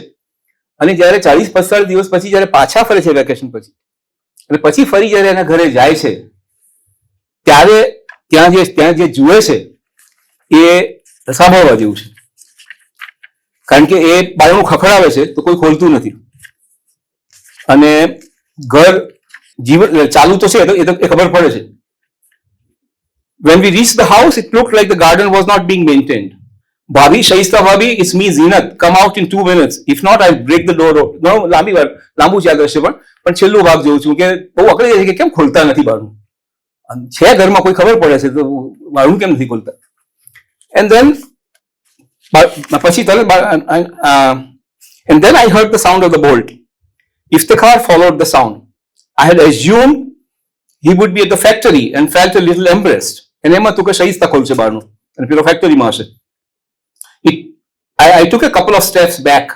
Iftikhar walked out towards Mujahid. I went into the room. All the windows and doors were shut. Inside the room, the woman standing by the dim light of the bed lamp, wearing a peacock blue sari, was definitely not Shaista. The woman who did not look more than 18 years old, who stood with her head bent, wearing new mehndi on her hands and legs, a full veil on her head, and adorned with green and red bangles on both her arms, was definitely not Shaista. Before the tears could fall down my face, I came out of the room and asked Iftikhar, where is my Shaista Bhabhi? And who is she? She says, I married her the day after Shaista's 40th day Fatiha was over. She's from a poor family. I need someone to look after the children. After all, that is why. અને પછી એ ગુસ્સે થઈને એ નીકળી જાય છે, ઘરની બહાર નીકળે છે. ત્યારે જુએ છે તો 6 છોકરાઓ સાથે પેલી મોટી દીકરી છે એમની બહાર સંભાળ લઈ રહી હતી, અને આ પિતાશ્રી નવી પત્ની સાથે બારી બારણા બંધ કરીને પરિચય કેળવી રહ્યા હતા. અને પછીનું બહુ જ સેન્સિટિવ છે. This is the another peculiarity or એક એમની કેરેક્ટરિસ્ટિક છે આ લેખિકાની, કે એમના બિગિનિંગ્સ એન્ડ એન્ડ, એમના all the beginnings and endings are so effective. તો છેલ્લું ફકરો આટલો છે. I ran out of the house. Asifa had picked up all her brothers and sisters from school and set them down in the garden, perhaps because she did not want to disturb her father. I saw her and stopped for a second. Zinat auntie, all the children surrounded me in an instant. Asifa came and stood near me, a group of small children around her, a 2-month-old infant in her arms. Her eyes overflowed with tears. Somewhere in the distance, Shaista was probably whispering, she is not my daughter, she is my mother. That's how she ends the story. So, એમનો જે વ્યંગ છે એ તિર્યક છે. એમની જે ટીકા છે મુસ્લિમ સમાજના આ બધા જે પેટ્રીઆર્કલ જે બી બધા ડિવાઇસીસ છે, જે બીજા બધા સમાજોમાં પણ છે. એટલે એને કે એક્સક્લુઝિવલી મુસ્લિમ સમાજો બહુ અને ઘણો જેટલી જેને શું કહેવાય કે વેદક ટીકા તો બહુ ઓછા લેખકોએ વાણિયાઓ માટે કરીએ છીએ, વણિક સમાજ માટે કરીએ છીએ. સો એક પ્યોર સાહિત્ય એ છે, લિટરેચર એ છે, અને એ સંદર્ભમાં કહું છું કે ધીસ ઇઝ પ્યોર લિટરેચર. માત્ર સોશિયલી કમિટેડ રાઇટિંગ નથી. She is an artist, she is a thinker. Because when we say pure literature, when we say Govardhan Ram or Umashankar, we mean કે એક ફિલોસોફિકલ બેઝ છે, એક દર્શન છે. એ કળામાં એક દર્શન પણ સંકળાયેલું છે. કળા એ માત્ર મનોરંજન માટે નથી. એ તો એની બાય પ્રોડક્ટ છે. મૂળ તો એક સત્યને શોધવાની, એક ટ્રુથ તરફની જે ગતિ છે તે છે. તો એ આ વાર્તાઓમાં છે. બીજી વાર્તા છે બેનકી માળે. કન્નડમાં ર બહુ છે અને એનું ફાયર રેઇન એવું એમણે અનુવાદ કર્યો છે. અગ્નિ, ભરતે એનો અનુવાદ અગ્નિ વર્ષા કર્યો છે. તો એની અંદર પણ એક જુદા પ્રકારનો પરિવેશ છે. મૂડના કે થીમના કે એક આખો વ્યાપક સંદર્ભમાં તમે કહીએ કે એક સ્ત્રીઓના મનની વાત છે, એમના દુઃખો છે, પણ એ દુઃખોના જેવી 6, 66, 62 જેટલા પ્રકારો છે એ બધા એમણે અંદર તાણવાની ટ્રાય કરી છે. કે દાખલા તરીકે આને તમે જુઓ, બીજો પોઈન્ટ ઓફ વ્યૂ, તમે આ વાર્તાનું આપણે એનાલિસિસ કરવા બેસીએ તો કેટલા બધા પોઈન્ટ ઓફ વ્યૂ છે. શહિસ્તાનો પોઈન્ટ ઓફ વ્યૂ પણ બહુ ઇન્ટરેસ્ટિંગ છે. શહિસ્તા કરી રહી છે પૂતળાની જેમ અને છેવટે તો ખલાસ થઈ ગઈ. એ એક પોઈન્ટ ઓફ વ્યૂ છે મેઇન. પછી બીજો ઝીનતનો પોઈન્ટ ઓફ વ્યૂ છે. ઝીનત અને જે ઇરફાન કે જે ભાઈ છે એ જે કપલ છે, એ કપલ તમે જો બાયોડેટામાંથી પસાર થાવ અથવા તેમના ઇન્ટરવ્યુ ઘણા બધા જોયા છે તો ખબર પડે કે ક્યાંક બાનુ મુશ્તાક પોતે અને મોહિદ્દીન મુશ્તાક એમના પતિ, એનું એ કપલનું એક આખું રેપ્રેઝન્ટેશન છે ઝીનત અને પેલામાં. પણ પોઈન્ટ ઓફ વ્યૂ અને દીકરીનો પોઈન્ટ ઓફ વ્યૂ આખી વાર્તામાં એટલી સરસ રીતે કેરી થયો છે, જે બહુ થોડા વખત માટે પાત્ર આવે છે જાય છે, પણ જે કેરી થયો છે શિક્ષણના કોન્ટેક્ટ, આપણે મહિલાઓના શિક્ષણની વગેરે વાત કરીએ છીએ. So this can be analysed on all aspects, all disciplines of knowledge. તમે એને સોશિયોલોજી તરીકે જોઈ શકો, તમે એને પોલિટિક્સ તરીકે જોઈ શકો, પેટ્રિયાર્કીનો જે આખો સંદર્ભ છે એના આધારે સમજી શકો, જેન્ડર અને ક્યાંક જે સ્ત્રીઓમાં જે અંદરની પોતાની શક્તિ છે એના સંદર્ભમાં પણ જોઈ શકાય. બીજું આ 12 વાર્તાઓમાંથી લગભગ 3 વાર્તાઓ એવી છે જેમાં મુતવલ્લી સાહેબ છે.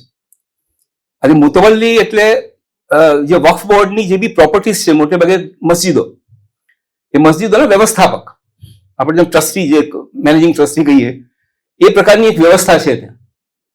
તો એ મુતવલ્લી છે તેમની પાસે બીજો કોઈ અધિકાર નથી. એમનો અધિકાર બધું કેરી થાય છે બધા નિયમો પ્રમાણે. એમનો જેવી શરિયતના જે નિયમો છે અને બીજા જે એમનું કહેવાય છે કે પ્રોફેટ સાહેબે જે કંઈ અમુક પ્રકારના નિયમો આપેલા છે એના પણ જુદા જુદા અંશો છે. તો એના આધારે બધું થાય છે કે નહીં. એટલે કોન્સ્ટન્ટ જે મુતવલ્લી છે એમના ઘરે બધા ફરિયાદ કરવા જતા હોય અને પછી મસ્જિદની અંદર એ ફરિયાદોનો નિકાલ થાય અને એ પ્રકારની આખી પ્રોસેસ થતી હોય છે. હવે આ વાર્તા પણ 2 સ્તરે ચાલે છે. આ મુતવલ્લી સાહેબ છે એના ઘરનું એક ચિત્ર છે. મુતવલ્લી સાહેબની પત્ની છે આરિફા, એનો દીકરો છે અંસાર, અને એ ઉપરાંત અગેન એમને બીજા 5-6 સંતાનો છે. અને અહીંયા એક મૂળ જે ફરિયાદ છે અથવા તો મૂળ પ્રશ્ન સતત પડઘાયા કરે છે તે ઓપરેશન. ઉઘડતા દ્રશ્યમાં જ એની ચર્ચા થાય છે કે સ્ત્રીઓ ઓપરેશન કરાવે તો એ સ્વર્ગમાં જાય કે નહીં, એટલે અલાઉડ છે કે નહીં. તો આમનું અર્થઘટન છે કે ઇટ્સ નોટ અલાઉડ. અને જે મુતવલ્લી સાહેબ કહે છે કે મારી સ્ત્રી જો ઓપરેશન કરાવે તો સમાજમાં કેવી ખરાબ છાપ પડે અને બધા ઓપરેશન કરાવવા માંડે.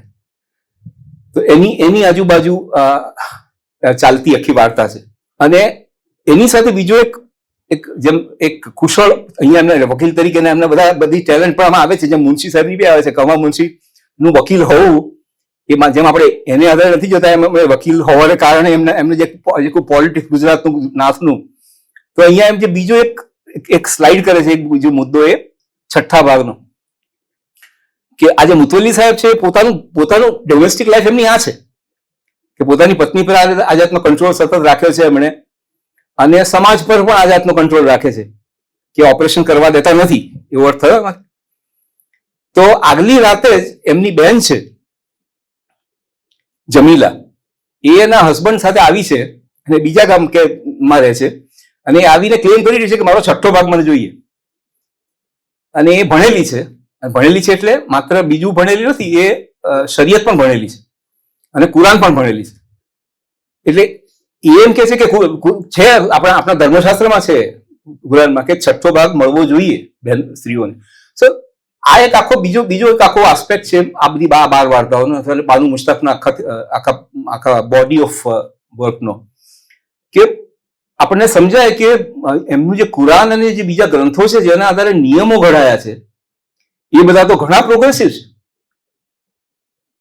6થો ભાગ બહેનને મળવો જ જોઈએ, એને આપવો જોઈએ, એ અંદર સ્પષ્ટ લખેલું. બીજા પણ ઘણા બધા છે. એના માના એ વારે એમનું જે નરેટર પાત્ર છે એની માની વાત કરે છે. એ પણ બાનુ મુશ્તાકના પોતાના માં પણ એની સાથે સંકળાયેલા છે, આપણને તરત સમજાય. કારણ કે બાનુ મુશ્તાકના માં પણ બહુ જ, હું તમને હમણાં એમની બાયોગ્રાફિકલ ડિટેલ કહું એના પરથી સમજાશે કે where was the energy coming from the mother. તો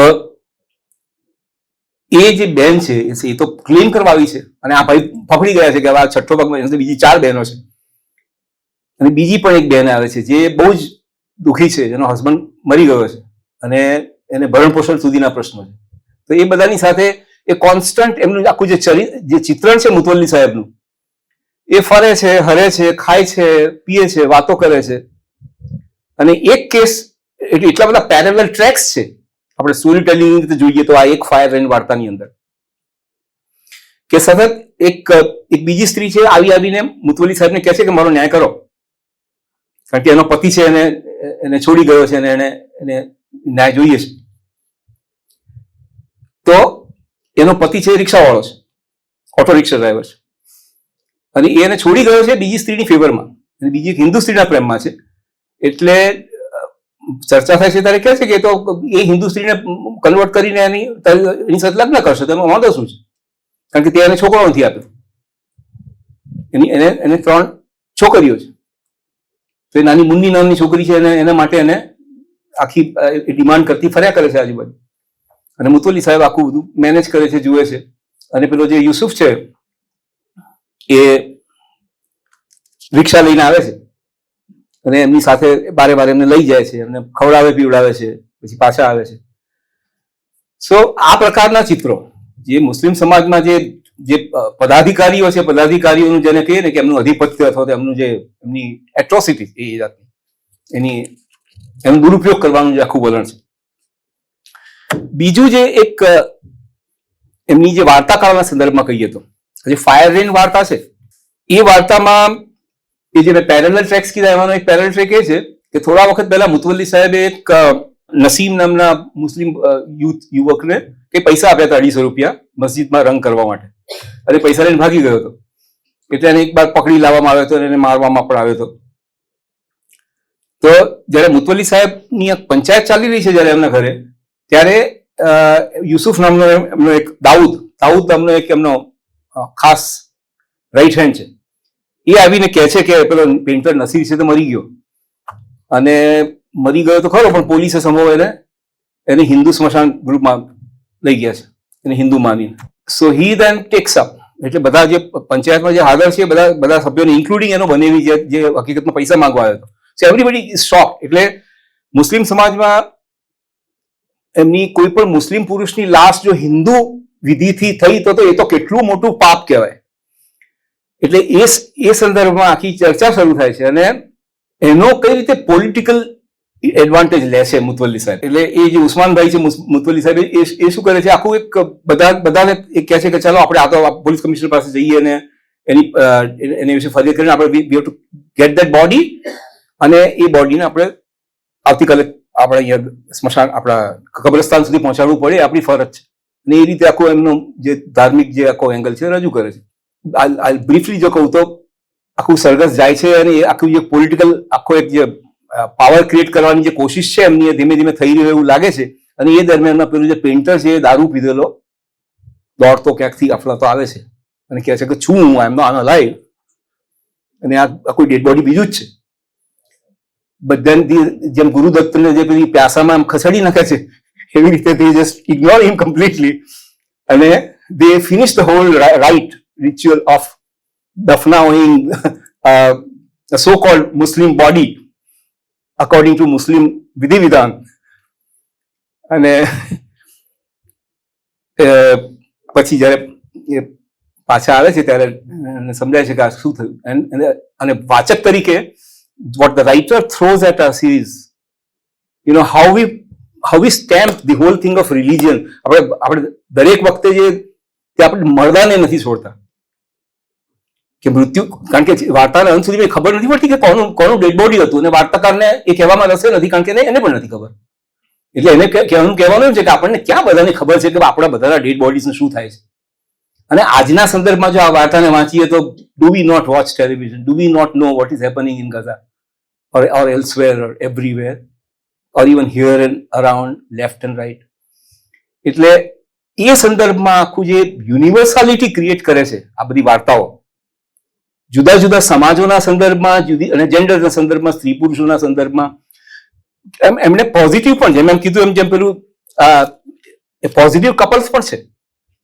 કેટલાક અદભુત મુસ્લિમો છે. એક વાર્તામાં એક મુસ્લિમ શાકવાળાનું ચરિત્ર છે, તો એ પોતે મહેનત કરીને પેલા કાકડીને ટામેટા કાપીને લારીમાં વેચતો હતો, અને પછી કઈ રીતે મહેનત કરતો કરતો એમાંથી આખો ફ્રૂટ સેલર બને છે. અને આ પ્રકારના ચરિત્રો પણ છે. સો મિક્સ એન્ડ મેચ કરીને આખા મુસ્લિમ સમાજ, અને આઈ થિંક દીપાએ બહુ જ કેરફુલી જે 12 વાર્તાઓ ચૂઝ કરી છે, જેથી આપણને આખો પર્સપેક્ટિવ એનો મળે. પછીની વાર્તા જે છે તે બ્લેક કોબ્રાસ. એ જે મેં કીધું એમ, જે ગિરીશ કાસરવલીએ જેના પરથી ફિલ્મ કરી હસીના નામની, એ બ્લેક કોબ્રાસ વાર્તામાં પણ મુતવલ્લી સાહેબ છે. અને જેમાં આગલી વાર્તામાં એમણે એક ઇમેજ ઉભું કર્યું છે ફાયર રેઇનમાં, કે અદભુત દ્રશ્ય છે.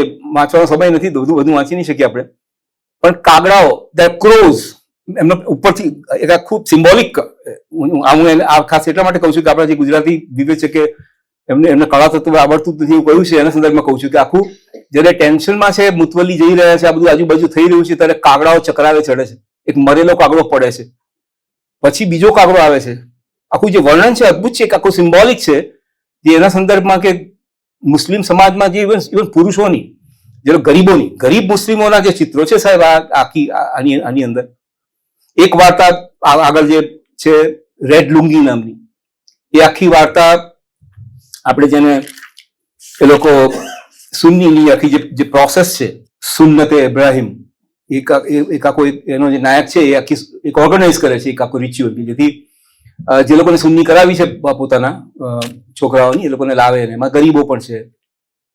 એમાંની એક ડિટેલ જે આપણને હલાવી મૂકે એવી છે ને, બહુ જ સેન્સિટિવલી એમને પોર્ટ્રે કરે છે બધા દ્રશ્યો. હું તો ખાલી એમનો અચળતો ઉલ્લેખ કરું છું કે એક સ્ત્રી કોન્સ્ટન્ટલી એ લાઈન તોડીને આવીને કયા કરે છે કે મારા છોકરાની કરો ને, મારા છોકરાની કરો ને. અને એ પણ બહુ રિયલિસ્ટિક વર્ણન છે અને ક્રૂર વર્ણન છે આખું. એ પ્રોસેસમાં કેટલી ક્રૂર છે એ પણ ખબર પડે કે કઈ રીતે છોકરાઓને જે બાર્બર છે કઈ રીતે when they pull out the skin, બહુ વિવિધ વર્ણન છે.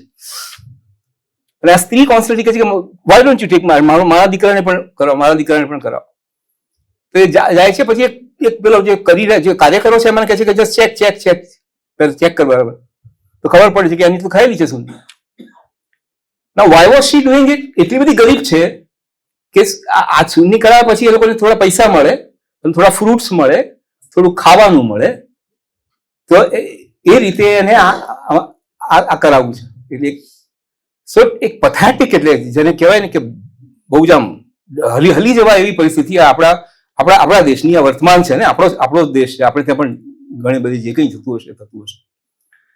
એટલે એને એક સમાજ તરીકે ન જોઈને પણ એને કટ નાખે છે.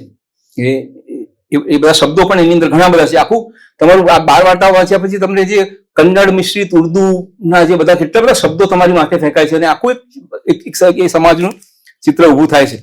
આ સુન્નતની પ્રોસેસ પતે પછી જે સામાજિક વર્ગો છે, આપણે પણ કેવી જયારે કામવાળાઓને ઘણી આપણે જેમ હરિજનોની વાત તો ગઈ હોય, પોતા કામવાળા માટે જુદી પ્લેટ હોય. એને આપણે જેમ મારું આ કોલરથી શર્ટ ખરાબ થઈ ગયું છે તો પછી હું એને આપું છું, અને આપવામાં એક પ્રકારની ચેરિટીનો મેં કંઈક આપ્યાનો એક આખો મને અનુભવ જોઈએ છે ગ્રેટિફિકેશનનો. એ પ્રકારની જે સાયકી છે એનો એમણે બહુ સરસ અહીંયા ઉલ્લેખ કર્યો છે, અને એને ઇન્વર્ટ કર્યું છે આખું. કે એ જે આખી સુન્નીની પ્રોસેસ થાય છે ત્યારે ગામના પણ બીજા બધા આવ્યા છે, પેલી ભિખારણબાઈના પણ આવ્યા છે. એ રીતે એમાં એમનો આલિફ છે. આ જે મેઇન કપલ છે રઝિયા અને લતીફ અહેમદ, એનો જે દીકરો છે જેની સુન્ની કરાવે છે એ અરીફ છે.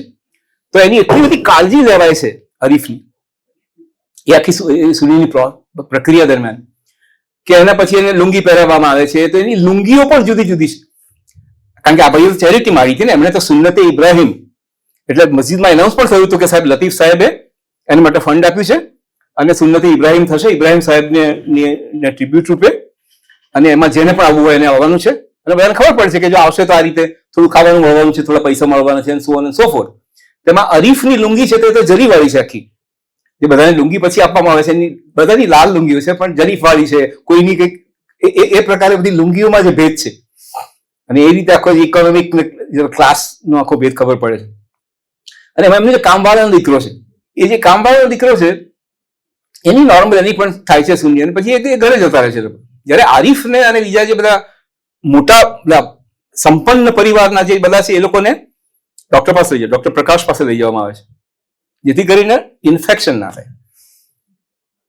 એટલે વાર્તાની શરૂઆતમાં એ હિન્ટ કરે છે કે જયારે મસ્જિદમાં આ પ્રોસેસ ચાલુ થાય છે ત્યારે એક વોલેન્ટિયર છે એ કહે છે કે તમે ઇન્ફેક્શન આમાં બધાને તમારે આ કરાવવું જોઈએ. તમે ભલે આ મોટો ધર્મ તમે યશ લો છો આનો કે તમે સુન્નતે ઇબ્રાહિમ કરાવી રહ્યા છો, પણ તમારી સાથે સાથે ડોક્ટરની વ્યવસ્થા કરવી જોઈતી હતી, પણ એને ભગાડી મૂકે છે. અને પછી છેલ્લે ડોક્ટર પ્રકાશ પાસે લઈ જાય છે, એને વ્યવસ્થિત એની ટ્રીટમેન્ટ થાય છે, એને એન્ટીબાયોટિક્સ અપાય છે અને અમુક દિવસો સુધી એને કાળજી લેવામાં આવે છે. બટ અને પેલો કામવાળીનો દીકરો પણ ત્યાં જ છે જેને કોઈ એન્ટીબાયોટિક્સ અપાઈ નથી, જેને ઘર રખવું જે બી એની માયા કર્યું હશે એ રીતે. તો after a few days Arif, Razia's son, gets infected in spite of the fact that he got antibiotics and so on and so forth. અને આની જે અમીનાનો જે દીકરો છે he is free. તો એટલે સુધી કે રઝિયા કહે છે મને બતા, પછી એમ ખબર કે આનું તો ઇન્ફેક્શન જરાય નથી. અને પછી એમનું જે એક સૂત્ર લખે છે, બાનું સૂત્ર લખ્યું છે કે ખરકુ ખુદા કા યાર, ગરીબ કુ પરવરદિગાર. એટલે જે સામાન્ય માણસો જે છે એને જે સમૃદ્ધ સંપન્ન છે એને પણ માણસો મળે છે, મદદ કરે છે. પીપલ ખુદા કા યાર, એ એમની કાળજી લે છે. ડોક્ટર પ્રકાશ કે તમે જે કહો એ, પણ ગરીબ કુ પરવરદિગાર. એટલે એ રીતે એ કઈ રીતે રિકવર કર્યું, એ રીતે રેડ લુંગીમાં વાત. પેલી જે ફ્રૂટ સલાડ વાળાની વાર્તા છે એનું નામ છે યુસુફ, અને એ અગેન મેં કીધું એ પ્રમાણે સાસુ વહુની લડાઈ છે. અખિલા એની પત્નીનું નામ છે અને મહેબૂબ બી એની માં છે. તો મહેબૂબ બીએ બહુ જ કાળજીથી એના દીકરાઓને મોટા કર્યા છે, કારણ કે પતિ બહુ વહેલી ઉંમરે મરી ગયા હતા ને ઘણું એની જાતે પગભર થવું પડ્યું. એટલે યુસુફ એની બહુ જ કાળજી લે છે. અને એ આ જે અખિલા છે એને ગમતું નથી. અકીલા નામ છે, એ લોકો કન્નડમાં એના પ્રમાણે એમને સતત અખિલા લખ્યું છે, ખ લખ્યું છે, એ લોકો એ રીતે ઉચ્ચાર કરતા હશે. આ જે મહેબૂબ બી છે એને એટલો બધો ટકરાવ, એ પોતે પ્રમાણમાં કઈ એટલી બધી જેને આપણે ટિપિકલ સાસુ કહીએ એ પ્રમાણે નથી, પણ એને she is very much involve with the son, કારણ કે એને દીકરાને આ રીતે કાળજીથી ઉછેર્યો છે. તો અખિલા કોન્સ્ટન્ટ ત્રાગા કરે છે, કારણ કે એને 6 છોકરાઓ છે એને પણ, અને સતત ઘરના પ્રેશર છે કામમાં અને બધાને કારણે એ લોકોના જે કોન્જ્યુગલ કે જેને કઈ મેરિટલ પ્રોબ્લેમ્સ છે બધાને કારણે એને કોન્સ્ટન્ટ. તો શરૂઆતમાં પેરેગ્રાફમાં છે કે યુસુફને એવું લાગે છે કે આ મેનોપોઝ છે ને એટલા માટે અને આવી બિહેવિયર છે, so I must be patient. એટલે એ પ્રમાણે જે નાના છોકરાઓને બધા એની માને કોઈ ગમે તેટલું માથા પર બોલે, ઘટા પાડે, વસ્તુઓ ફેંકે કે કોઈને, તો નો બડી ઇઝ બોધર્ડ, અને એને સાચવે છે. એટલે કોન્સ્ટન્ટ આખી વાર્તા દરમિયાન એ જે અખિલા છે એનું બિહેવિયર આવું છે. અને એક વાર પછી સાડી લાવે છે યુસુફ એની માતા માટે, એટલે આખડા છે કે તમે એને પાસે સાડી લાવો છો ને તેને મારા માટે કઈ એને કહે છે કે રાણને પરણી જાઓ, તમે એને રાખવી કે એના ઘરે જમવા જાય છે. એનો બીજો એની થોડા વખત પહેલા જે બીજો એનો જે દિયર છે એને પણ ઘરમાંથી બહાર કાઢ્યો છે. એ રીતનું એનું બહુ ક્રૂર વર્તન છે વહુનું. એટલે આખું જે સાસુ વહુનું જે આપણું જે પ્રોટોટાઇપ છે એનાથી જુદી છે વાર્તા. કે જે વહુ છે એ બહુ એગ્રેસિવ છે, અને મહેબૂબીને આખરે એટલે પેલો બી અકળાય છે. એટલે કહે છે જા તો સાડી તો શું, હું એના માટે પંજાબી ડ્રેસ લાવીશ, એ પહેરાવીશ, એના માટે ઘરેણા મંગાવીશ, એને ઘરેણાથી લાદીશ અને એને પરણાવીશ તારી સાસુને. And then he actually starts doing it. પછી આખું 5-7 પાનાનું વર્ણન છે જેમાં how he looks for the bride, for the groom, પોતાની માને માટે, રાઈટ. તો બધા એના જે બધા કેન્ડિડેટ્સ આવે છે એને ખરેખર ભરતે કીધું છે પ્રમાણે રમૂજી છે આખું ચિત્ર. ઘણી બધી અરજીઓ આવે છે. હાસિમ સાહેબ છે જે કંઈક 6 છોકરાના પિતા છે અને બધા છે એને પરણેલા છે બધા, એવાની પણ અરજીઓ આવે છે. પછી એમાંથી કઈ રીતે સોર્ટ આઉટ કરે છે અને એમાંથી રિજેક્ટ કરે છે, અને ફાઇનલી એક અબ્દુલ ગફ્ફાર સાહેબ છે એને એ સિલેક્ટ કરે છે, અને પછી પંચાયત બોલાવે છે. એટલે બાદ બધા અને મુકોલી સાહેબ ને બીજા બધા સાહેબોને ઘરમાં બોલાવે છે, આખી ઘરમાં ચર્ચા થાય છે. અને what the writer has done એ દરમિયાનમાં જે અખિલા છે એનું આખું ટ્રાન્સફોર્મેશન છે.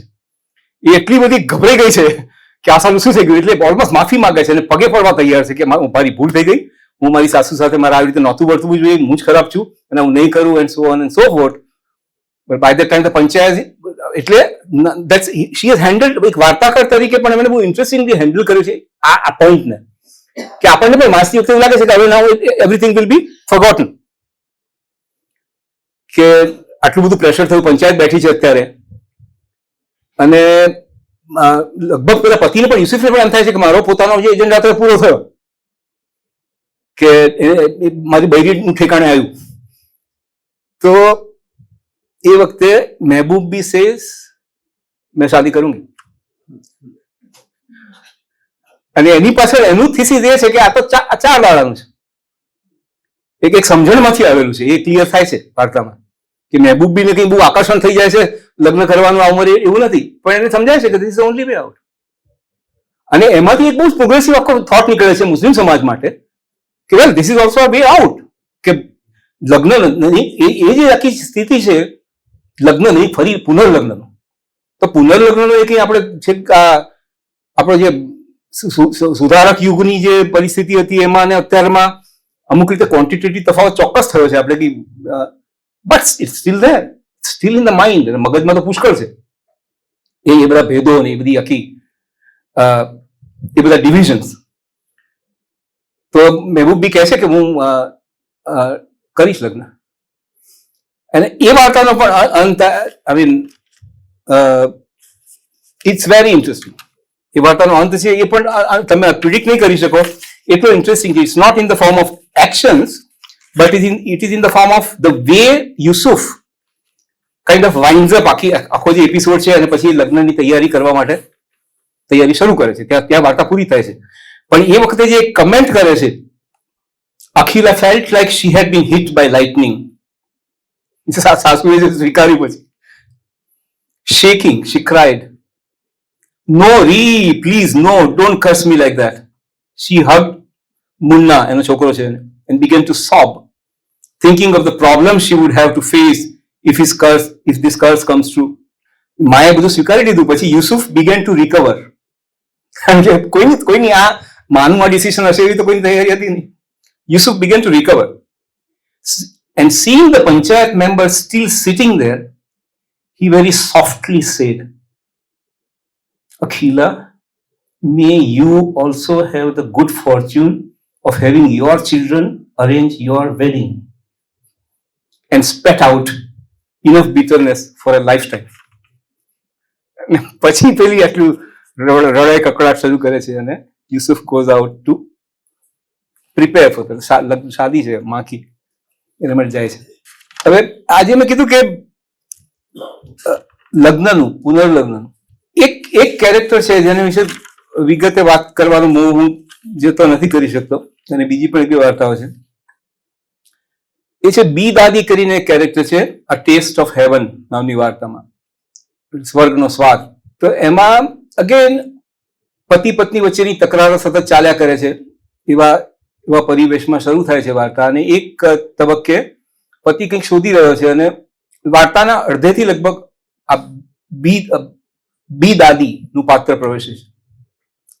તો એ બી દાદી કોણ છે? તો એ જે સાદત નામનો જે મેઇન સાદત અને શમીમબાનો એ કપલ છે. અને બી દાદી એ સાદતની ના પિતાની નાની બેન છે અને આ પિતૃક ઘર છે અને એમનાથી પણ પહેલેથી આ ઘરમાં છે.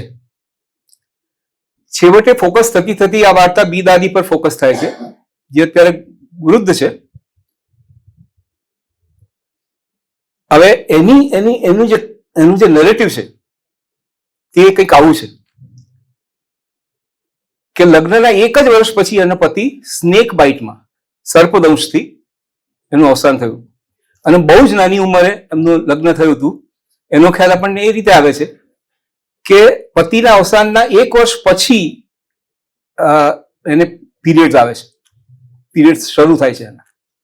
એટલે એટલી નાની ઉંમરે એના લગ્ન થયેલા હતા. હવે આખી જિંદગી અહીં સુધી પહોંચી છે. આ બધા એના પોતરાઓને સાચવે છે અને બધાની સાથે કામ પાડે છે. અને બીજું એનો એક એનો સ્વભાવની એક ખાસિયત એ છે કે એ જીવજંતુઓને મારે છે. કંઈ પણ કોઈ એટલે મોહલ્લામાં પણ કોઈને સાપ આવે તો એ જઈને મારી આવે છે. અને દરેક સાપને જો મારે તો એ કહે છે કે અને રડે છે કે તને માણસનું શું છે આટલું કેમ કરે. પછીનો આખો જે છેલ્લો ભાગ છે એ વાર્તાનો, એ આપણી અત્યારની ગુજરાતની ટૂંકી વાર્તાઓમાં જે હોય છે ને, એક જેમાં ઘણી સરસ વાર્તા હોય છે કે એક શાપ એક આખો એનો ફોકસ થયું હોય ને પછી એનો અંત હોય, એવા પ્રકારની વાર્તામાં કન્વર્ટ થાય છે આખી વાર્તા. કે એનો જે દીકરો છે અઝીમ, એને એની મોટર બાઇક સાફ કરવી છે. એટલે એની બેન સના છે અને બૂમ પાડે છે કે મને ગાભો આપને કે કપડો મારે સાફ કરી છે મોટર બાઇક. તો વળગની ઉપર એમની એક પ્રેયર મેટ છે બી દાદીની. એ પ્રેયર મેટ સુકાય છે તો પેલી બેન સના છે તો ઉતાવળમાં અને મેલી છે કે બહુ એટલે એમને લાગે કે આ કદાચ જૂનું કપડું છે એમ કરી લઈને પેલાને આપે છે ને પેલો એનાથી બાઇક સાફ કરી નાખી દે છે. પછી જે સાંજથી જે તકરાર ચાલુ થાય છે, બી દાદી જે અત્યાર સુધી કોઈ દિવસે કોઈના માથામાં કોઈમાં કરતી નથી કામ. અને એક વર્ણન એમને કર્યું છે કઈ રીતે વાસણો માંજતી હતી. આમ વાસણો એને જાણે કે વધારે મળે તો એને આનંદ થાય. નાઉ જસ્ટ ઇમેજિન, આપણે ત્યાં વિધવાઓ વિશે ઉમાશંકરના એકાંકીઓ તમે જો વાંચ્યા હોય તો, હું તો ઉમાશંકરના વિધવા પાત્રો માટે તો એમને બહુ જ આદર છે મને એમના માટે. એમણે જે વિધવા ચરિત્રો, જે વિધવાઓના ચરિત્રો રચ્યા છે અને વિધવાઓ સાથે આપણા સમાજે શું કર્યું છે એ કોઈ પણ સમાજ બાકાત નહીં હોય એમાં. તો એમાંનો આ એક સમાજ છે કે જેના લગ્ન પછી વર્ષે જેને પીરિયડ આવે છે તો ફરી પરિણામી નથી. અને આખી જિંદગી એ કઈ રીતે એને લખ્યું છે કે ઇટર્નલ વર્જિન, એની જિંદગી જે કઈ રીતે કાઢી હશે. તો એની ડિટેલ્સના ભાગરૂપે કીધું કે વાસણ માંજવાનું બહુ ગમે, બધા વાસણ માજ્યા જ કરે. શું કરે? અને આવી તો કેટલી બધી છે પરિસ્થિતિઓ આપણા સમાજમાં. શું કરે? What do they? એટલે કામમાં એંગેજ રહે, સતત કામ કર્યા કરે અને પ્રેયર કરે. હવે આવા માણસોની શ્રદ્ધા ટકી રહે એ પણ કેટલું એક રીતે વિચિત્ર વસ્તુ છે. અને કઈ રીતે ટકાવી રાખે. તો એને એ પછી જયારે બહુ જ કકડાટ કરે છે, રડે છે, અને પછી એ છોકરાઓને બધી આખી જેની 3 પેઢી બેઠી છે, એની પોતાની નહીં, પોતે તો વર્જિન છે ઇટર્નલ, એના ભાઈની, એની આગળ પોતાની ગાથા કહે છે. શું ગાથા હતી? તો which was just little small thing કે મને મારી ચંપાનો વરની યાદ અપાવતી. મારી ચંપાનો વરમાં એક જે લસરકો છે, ખાલી સ્કેચ, એક આમ સ્ટ્રોક ઓફ કલર એના જેવું. તો કે છે કે આ જેને એ લોકો પ્રેયર મેટને કંઈક કે છે કે નમાઝ માટેની જા નમાઝ કે છે, એ જે જા નમાઝ છે મારી, એ હું એની પર પ્રાર્થના કરતી હતી કાયમ. અને એકવાર એ જા નમાઝ હું ફરી વાળી લઉં એ પહેલા એની ઉપર ચમેલીના ફૂલો કોઈએ ફેંક્યા હતા. અને મેં પાછળ જોયું તો એ હતા. Now that one single memory, she is clung to that single memory for the lifetime. અને આજે એની પર ઓઇલના ધબ્બા છે. અજાણતા કર્યું છે, એને ખબર છે, પણ એ ધબ્બા છે. અને પછી આખી પ્રોસેસ ચાલે છે, અને કઈ રીતે સાફ કરવાની ટ્રાય કરે છે. પછી આજે શમીમ બાનુ છે એ પોતાની એની પાસે એક નવી, એમ કે મારી બહેન ગઈ હતી જ્યારે મદીના, ત્યારે લઈને આવી હતી એ છે, અને જમજમ ત્યાં એમ કે છે કે જે જમજમ કરીને જે ત્યાંનો કૂવો છે પવિત્ર, એમાં એના પાણીમાં લઈને આવે. He said, no, I don't want any other mat. This was it and it's gone, it's destroyed. પછી ડ્રાય ક્લીનિંગમાં આપે છે અને બધા ડાઘા જતા રહે છે, બટ એનું જે પોત છે કે ના, this is not it, it's gone. How does that end? એ પણ બહુ ઇન્ટરેસ્ટિંગ છે આખી આ એક કેરેક્ટરના કોન્ટેક્સમાં,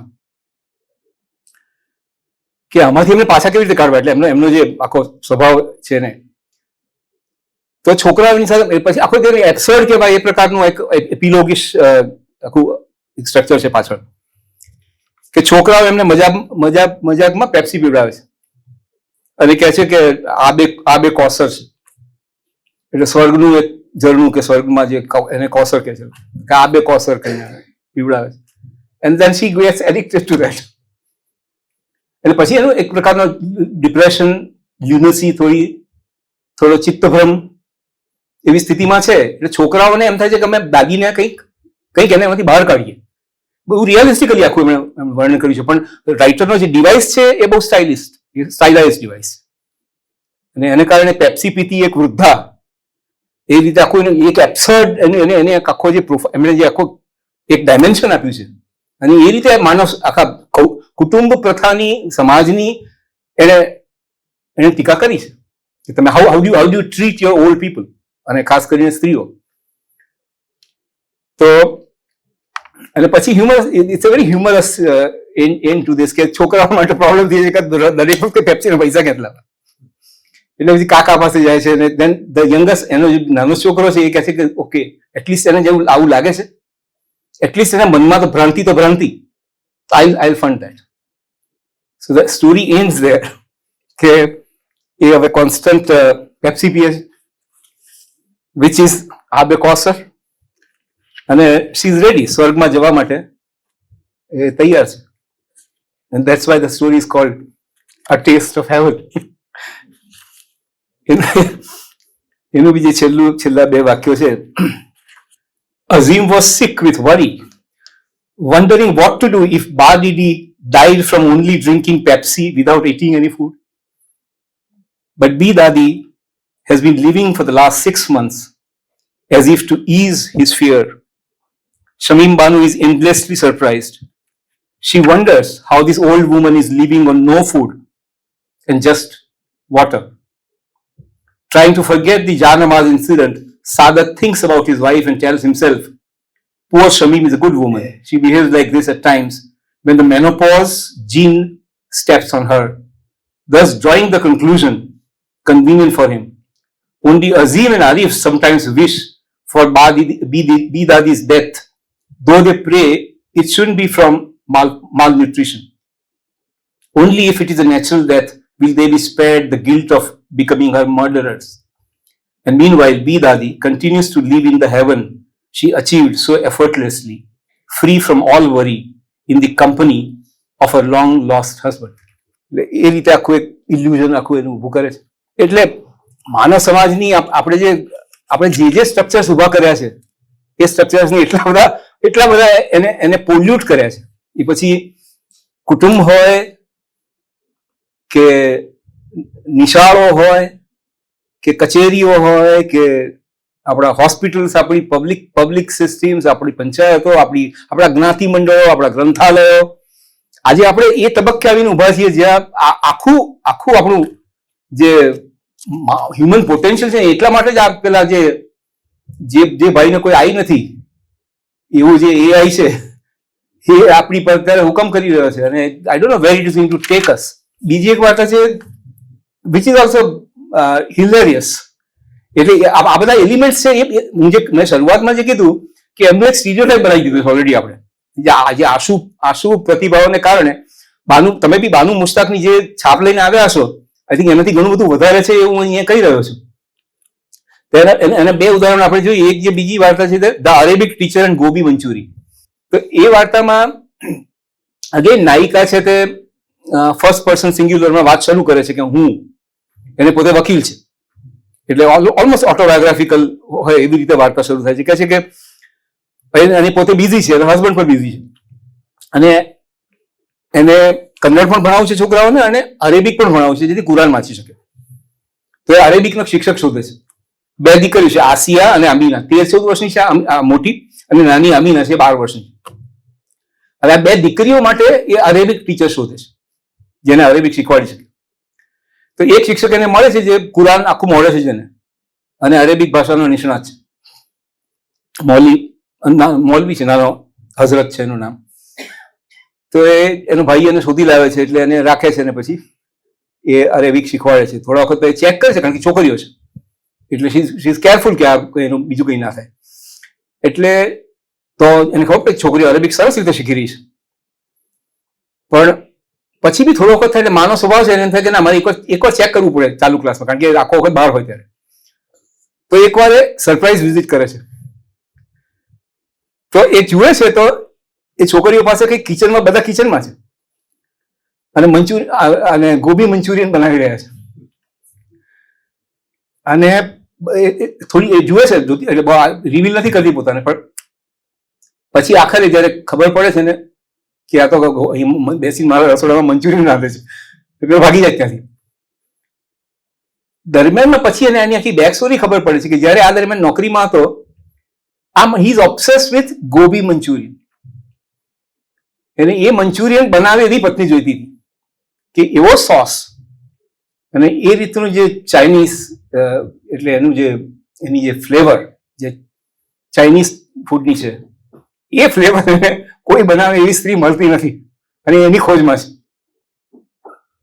પછી એને આ વકીલને ખબર પડે છે કે એના ક્લાયન્ટ્સ દ્વારા, કે ઘણા બધા ક્લાયન્ટ્સ ત્યાં જઈ આવ્યો છે કે હું તો આ વકીલ સાહેબના ઘરની છોકરીને ભણાવું છું, એમ કરીને બધાને ત્યાં ફરે છે, અને મૂર્તિયા તરીકે પોતાને પ્રોજેક્ટ કરે છે, અને ઘણા બધાને રસ પણ પડે છે. અને આખરે એક જગ્યાએ એના લગ્ન થઈ જાય છે. પછી એક ક્લાયન્ટ છે તે આવીને કહે છે કે બેન, અમે પેલા તમારો નહીં, તમારી છોકરીઓને ભણાવતો એની સાથે લગ્ન કરાવે, પણ એ તો સાલો રાક્ષસ છે, મારે છે મારી છોકરીઓ, કે ગોબી એને આવું કંઈક ખબર નહીં શું ગોબી મંચુરી કેવું કંઈ નામનું છે, કંઈક બનાવડાવે છે, પણ નથી બનતું બરાબર એને સ્વાદ પ્રમાણે, એટલે મારે છે, એટલે તમે એને જેલમાં નાખો. અને છેલ્લો ફકરો એમાં પણ ઇન્ટરેસ્ટિંગ છે, એક વિચ ઇઝ બાનુ મુશ્તાક. એ કહે છે કે આખી વસ્તુ જોતા મને એવું લાગે છે કે આને હી ઇઝ નોટ કે આ જે હઝરત છે એ બિલકુલ એટલો બધો આક્રમક કેવો ખરાબ માણસ નથી. તો કંઈક ઉપાય કરું જેથી સી અનધર થિંગ ઇઝ કે એ વકીલ તરીકે એમનું એક એ છે કે ચાલો હું છૂટાછેડા અપાઈ દઉં, પણ એનાથી મારી વાર્તા સારી બને, પણ પેલીની જિંદગીનું શું? કારણ કે બધી વાર્તાઓમાં પણ જોયું કે એકવાર છૂટાછેડા આપ્યા પછી છોકરીનું શું થાય છે. So I also need to avoid that. એટલે એની છેલ્લું વાક્ય વાર્તાનું એવું છે કે મેં 2 કામ એક સાથે કર્યા. એક તો ઓનલાઈન જઈ અને ગોબી મંચુરિયનની રેસીપી જોઈ, અને બીજું મેં ફોન જોડ્યો પેલા. That's where the story ends. So જે સોશિયલ ઇસ્યુઝ છે એને બી હ્યુમરસલી, અને છતાં પણ એવો હ્યુમર નહીં કે જેથી આખું આપણું ધ્યાન એટલે લાઇટ થઈ જાય, એટલું એક હળવું થઈ જાય. એટલે એ સતત એ બધી એ રીતે જાળવીને એ વાત કરે છે. બીજી એક વાર્તા છે, જે વાર્તા વાંચ્યા પછી તમને હું કોઈને એમ પૂછું કે જેને બુકર મળેલી, કે આપણી જે એવોર્ડ વિનિંગ જે રાઇટર્સ છે મહિલાઓ, કે for that matter Arundhati Roy, Gitanjali Shri અને બાનુ મુશ્તાક, આ 3માંથી કોની વાર્તા હશે આ? તો મોટાભાગના કહેવાના કે અરુંધતી રોયની છે, અને કેટલાક કહેવાના કે ગીતાંજલિની છે. કોઈ એમ નહીં કે બાનુ મુશ્તાકની વાર્તા છે. એવી એક વાર્તા છે, એનું નામ છે સોફ્ટ વિસ્પર્સ. એક યંગ છોકરીની વાર્તા છે, જે અત્યારે વાર્તા શરૂ કરે છે પોતાની, ત્યારે she is young girl, young woman. અને એક જમાનામાં જયારે પોતે દાદીને ત્યાં રહેતી હતી, આખી વાર્તાનું બેઝિકલી દાદી અને પોતરી, જેમાં કચ્છમાં મેં બહુ જોયું છે. કચ્છમાં અમે જે બધા એનજીઓ સાથે બધી યુએનડીપીની સિરિયલ્સ લખતા થયા, કચ્છમાં દાદી ને પોતરીનું બહુ જ એક અદભુત રિલેશનશિપ ઘણી બધી જગ્યાએ જોઈ છે. તો એવી એની જે દાદી છે, એની અજી, એની રિલેશનશિપની આખી વાત છે. પણ બેઝિકલી ફર્સ્ટ લવની વાત છે. એટલે રમેશ પારેખની નાયિકા હોય ને, એના શરૂઆતના ગીતોની સોનલ નહોતી, એ પ્રકારનું વેરી રોમેન્ટિક. અને એ છોકરી પોતાના બાળપણની વાત કરે છે. એટલે વાત શરૂ થાય છે ત્યારે એવું એની માનો ફોન આવે છે એની પર કે પેલો આપણો ફલાણો છોકરો છે તે આવ્યો છે અને આપણી મસ્જિદમાં કંઈક એની લોકો સેન્ડલવુડ સેરેમની કે છે. અને મોટું ફેમિલી છે, એટલે એમ કે સેન્ડલવુડ સેરેમનીમાં તારો ભાઈ અત્યારે છે ને બહારગામ ગયો છે, તો તું આપણા ફેમિલીનું પ્રતિનિધિત્વ કરવા જા. એટલે પેલી એ આબિદ છે, આબિદને મળવાના ઈરાદાથી જાય છે. પણ એ જતા પહેલા આપણને આખી વાર્તા કહે છે કે આબિદ કોણ હતો, શું, why is she interested in Abid. તો why is she interested in Abid, કારણ કે એ જયારે નાની હતી ત્યારે એકવાર એની વર્ષગાંઠ હતી અને એની પાસે નવું ફ્રોક નહોતું પહેરવાનું, અને એના બાપ એના ફાધર હતા એ બહુ બહાર કામ કરતા હતા, ઘણા ડિસ્ટન્સ પર દૂર. તો એ હજુ આવ્યા નથી. આવતીકાલે સવારે વર્ષગાંઠ છે અને આજે સવારે હજુ એની પાસે ફ્રોક નથી. એટલે એ કકડાટ કરે છે. એની માં છે એ પણ ફરિયાદ કરે છે સાસુ પાસે, દાદી પાસે, અને કહે છે કે કઈ વાંધો નહીં. પછી એની ટ્રંક ખોલે છે, બહુ અદભુત દ્રશ્ય છે. એવી એ ટ્રંક ખોલે છે અને બધા છોકરાઓ આજુબાજુ ટ્રંકને ઘેરી વળે છે. અને જેમ જેમ બધી વસ્તુઓ અંદરથી નીકળે છે, આમ કોઈ આ વસ્તુ લે છે, કોઈ કંઈક જૂનું બોર લે છે, કોઈ બક્કલ લે છે, ઉપાડવા માંડે છે. અને પછી નીચેથી એક એનો કંઈક મોટું કાપડ, સરસ મખમલનું ટાઈપનું એ નીકળે છે, અને એ લઈ અને છોકરીને કેડમાં નાખી અને દાદી જાય છે જફર બાબા પાસે. દરજી છે જફર, અને એની પાસે એને હુકમ કરે છે કે કોઈ પણ હિસાબે કાલે તારે આ ફ્રોક સીવવાનું છે, અને એ સીવડાવે છે એની પાસે ફ્રોક. બીજી દિવસે ફ્રોક તૈયાર થાય છે અને એ ફ્રોક લેવા જતા હોય છે ત્યારે એના બાપા આવે છે અને કહે છે કે હું નવું ફ્રોક લઈને આવ્યો છું, સો ડોન્ટ નીડ ટુ ગો તમારે ત્યાં દરજી. તો પેલી કે ના, અમારે તો જફર બાબાનું જે ફ્રોક પહેરવું છે. એટલે એ ત્યાં જફર બાબા પાસે જાય છે. જફર બાબાએ ફ્રોક જે બનાવ્યું છે એ બહુ જ મોટું છે એના કરતા, એની સાઇઝ કરતા. એટલે ઓકવર્ડ જેવું છે, પણ એનું ગજવું છે એ મોટું છે. એ ગજવાનો બી એ સિમ્બોલ છે કે અગાઉ પણ એક દ્રશ્ય આવે છે કે જેમાં દાદીના ગજવામાંથી બધી વસ્તુઓ લે છે અને એ રીતનો સંબંધ છે એની સાથે. તો પછી એ એવું જે મોટું ફ્રોક છે એ જ પહેરે છે અને આખો દિવસ એ ફ્રોક લઈને રખડે, એનું બધું વર્ણન છે. અને બધા છોકરાઓની ટોળી છે. તો એ ટોળીનો એ લોકોનો એક સરદાર છે, એ આ આબિદ હતો. નાનો આબિદ જે વખતે 10-12 વર્ષનો હતો, he was the gang leader. અને એ બધાને ફેરવે છે, ઇન્ક્લુડિંગ આપણી હિરોઈન. અને એ નાની હતી એ વખતે, એકદમ નાની છોકરી હતી. એટલે એ આવા ઓકવર્ડ ફ્રોકમાં ફરતી જાય છે અને એક તબક્કે એ ઝાડ ઉપરથી પડે છે, બધા ઝાડ પર ચડ્યા છે, પડી જાય છે, એટલે ઘૂંટણ છોલાય છે. તો સતત પેલો આબિદ છે એને ઉંચકી લે છે, મૂકી દે છે, એમ કરીને એની હેલ્પ કરતો રહે છે. એટલે આબિદ પર ભરોસો છે. અને પછી એ બધા છોકરાઓ પાણીમાં નાહવા જાય છે તળાવ પર.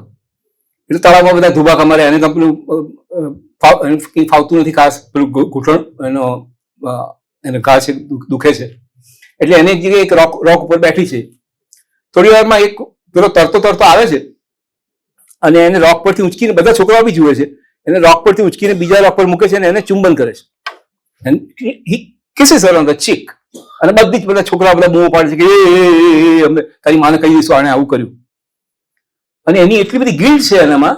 અને જે પહેલું ચુંબન છે એની, એટલે એ she is on at the cross road. એ જે યંગ એકદમ છોકરીઓની એજ પર છે. અને she is thrilled and also she is scared and everything. એના બધા વર્ણન. So Banu Mushtaq is not all the time only a social activist who is trying to repair things or kind of bring out all the faults in the Muslim society or anything. She also is a very romantic story. અને એ કેરી કરી રહી છે છોકરી આખી જિંદગી પોતાની સાથે અત્યાર સુધી. અને એને હવે આબિદમાં રસ છે. અને અગેન શી ટ્વિસ્ટ, એને સ્ટોરીને બહુ રિયાલિસ્ટિક રીતે પણ. તો એ જયારે મસ્જિદમાં જાય છે બીજે દિવસે, આ બીજા હવે જે છોકરા એને ચુંબન કર્યું હતું એને 10 વર્ષના ગાળા પછી જયારે મળવા જઈ રહી છે ત્યારે પેલો એક યંગ હઝરત જે મૌલવી છે અત્યારે, અને પેલી એને પૂછે છે કે ડુ યુ રિમેમ્બર? પેલો સાંભળ્યું ના સાંભળ્યું કરે છે. અને ફોર્મલી એને કહે છે કે તમારો ફેમિલી આ જે સેન્ડલવુડ સેરેમની છે, ગંધનો ઉત્સવ છે કોઈક, એને માટે આપણે કાલે આમ કરવાનું છે તેમ કરવાનું છે, તમે આવજો. અને પેલી છેલ્લે બહુ સરસ એક કર્યું છે કે આઈ વોઝ વન્ડરિંગ, કે છે કે હું એને જોઉં કે ખરેખર નાટક કરે છે કે ખરેખર એને યાદ નથી. કેમ કે જો એકવાર આંખ મેળવે તો ખબર પડે, પણ પેલો આંખ મેળવવાની હિંમત નથી કરતો, કોન્સ્ટન્ટલી નીચું જોઈ રહે છે. અને પછી છેલ્લું વાક્ય એને લખ્યું છે કે લાઈફમાં ઘણી વાર આવા પાત્રો હોય છે, આવા છોકરાઓ કે આવા કેરેક્ટર્સ કે આવા હ્યુમન બીંગ્સ કે જ્યારે ન કરવાના સમયે કરે અને કરવાના સમયે ના કરે, ઊંધું જ કરે, કંઈક એ પ્રકારનું એક વાક્ય છે. એટલે this is general. This is not a story where she's trying to correct something or trying to point out something or an issue. It's not even an issue. એટલે બીજી શાઉડ કરીને એક વાર્તા છે. શાઉડ એટલે આપણે એનું કન્નડ નામ કાંબળી છે. કફન. એ કફન બી ઇન્ટરેસ્ટિંગ વાર્તા છે, જેમાં એક કામવાળી બાઈ છે તે એની માલકણ શાઝિયા છે તે જવાની છે મદીના ત્યાં હજ પર. તો એને આખી જિંદગીના ભેગા કરેલા 6,000 રૂપિયા આપે છે અને કહે છે કે તું મારા માટે જમામમાં બોલેલી નું કફન એક લઈ આવજે. એ જ એની હસરત છે. આખી જિંદગીમાં એને બધા છોકરા ઉછેર્યા છે. અગેન આ પ્રકારનું કેરેક્ટર છે, મરી ગયો છે, પોતે જાતે છોકરાઓનો ઉછેર કર્યો છે અને એની ખ્વાહિશ છે આ 6,000 રૂપિયા ભેગા કરે છે, મારે કફન તમે લઈ આવજો. પછી એક આખું બહુ ડિટેલમાં બહુ જ ઇન્ટરેસ્ટિંગ વર્ણન છે, જેને પહેલી વાર મેં જોયું કે લોકો હજમાં જાય ત્યારે શું કરે છે. તો હજમાં કઈ રીતે બધા રહેતા હોય છે, સાથે ટ્રસ્ટીઓ કઈ રીતે અરેન્જ કરે છે, કઈ રીતે બધા વચ્ચે બધા શોપિંગ કરવા જાય છે, અમુક નિયમો જે ઉપવાસના હોય કઈ રીતે તોડે છે ખાવાના, અને બહુ જ આખું એકદમ ઇન્ક્લુઝિવ આખું વર્ણન છે. અને પછી એક તબક્કે જવાના દિવસો નજીક આવે છે તો બી આખું રાઉન્ડેડ કેરેક્ટર છે, કે પેલા સ્ટોક કેરેક્ટર જેવું નથી કે લોકોને પેલી માટે કામડી એટલે કફન નથી લાવવું, પૈસા લીધા છે તો. એટલે એકવાર જાય છે તો પેલી જે સ્ત્રી છે એને શોપિંગનો એટલો બધો શોખ છે કે કફન એકવાર જુએ પછી કે ના આ તો બહુ વજનવાળું કફન છે, હું પેલી આ મારી નોકરાણી માટે લઈ જવાનું છે. પછી ક્રિયા એમ કરીને બીજી બધી ખરીદીઓ કરે છે, છેવટે આખી વસ્તુ ભૂલી જાય છે. અને આ વાર્તા છે તે શરૂ ક્યાંથી થાય છે કે આ જે નોકરાણી જે યસીન બાનુ છે એનો દીકરો અલ્તાફ, એ આ જે શાઝિયા છે એને બ્લડ પ્રેશર છે અને સવારે ઉઠી નથી શકતી. કેમ ઉઠી નથી શકતી? જે જઈ આવી છે ને હજમાં, તો એટલે આટલી ભગવાનમાં માને છે, હજ જઈ આવી છે, પણ સવારે ઉઠતા મોડું થાય છે કારણ કે બ્લડ પ્રેશર છે કે શું છે, એના હસબન્ડને બી નવાઈ છે, એને પણ ખબર નથી. અને એની માં એને ટોણો માર્યા કરે છે કે આ છે ને કોઈ શેતાન છે તે તને સપનામાં આવીને તારી સવારની ઊંઘ ઉડાડે છે, એટલે તું નમાઝમાંથી ઉઠતી નથી સવારે. ત્યાંથી શરૂ થાય છે વાર્તા. અને બહાર પેલો છોકરો જે છે યાસીન બુવાનો, એ નોક કરીને કહે છે કે કફન જોઈએ.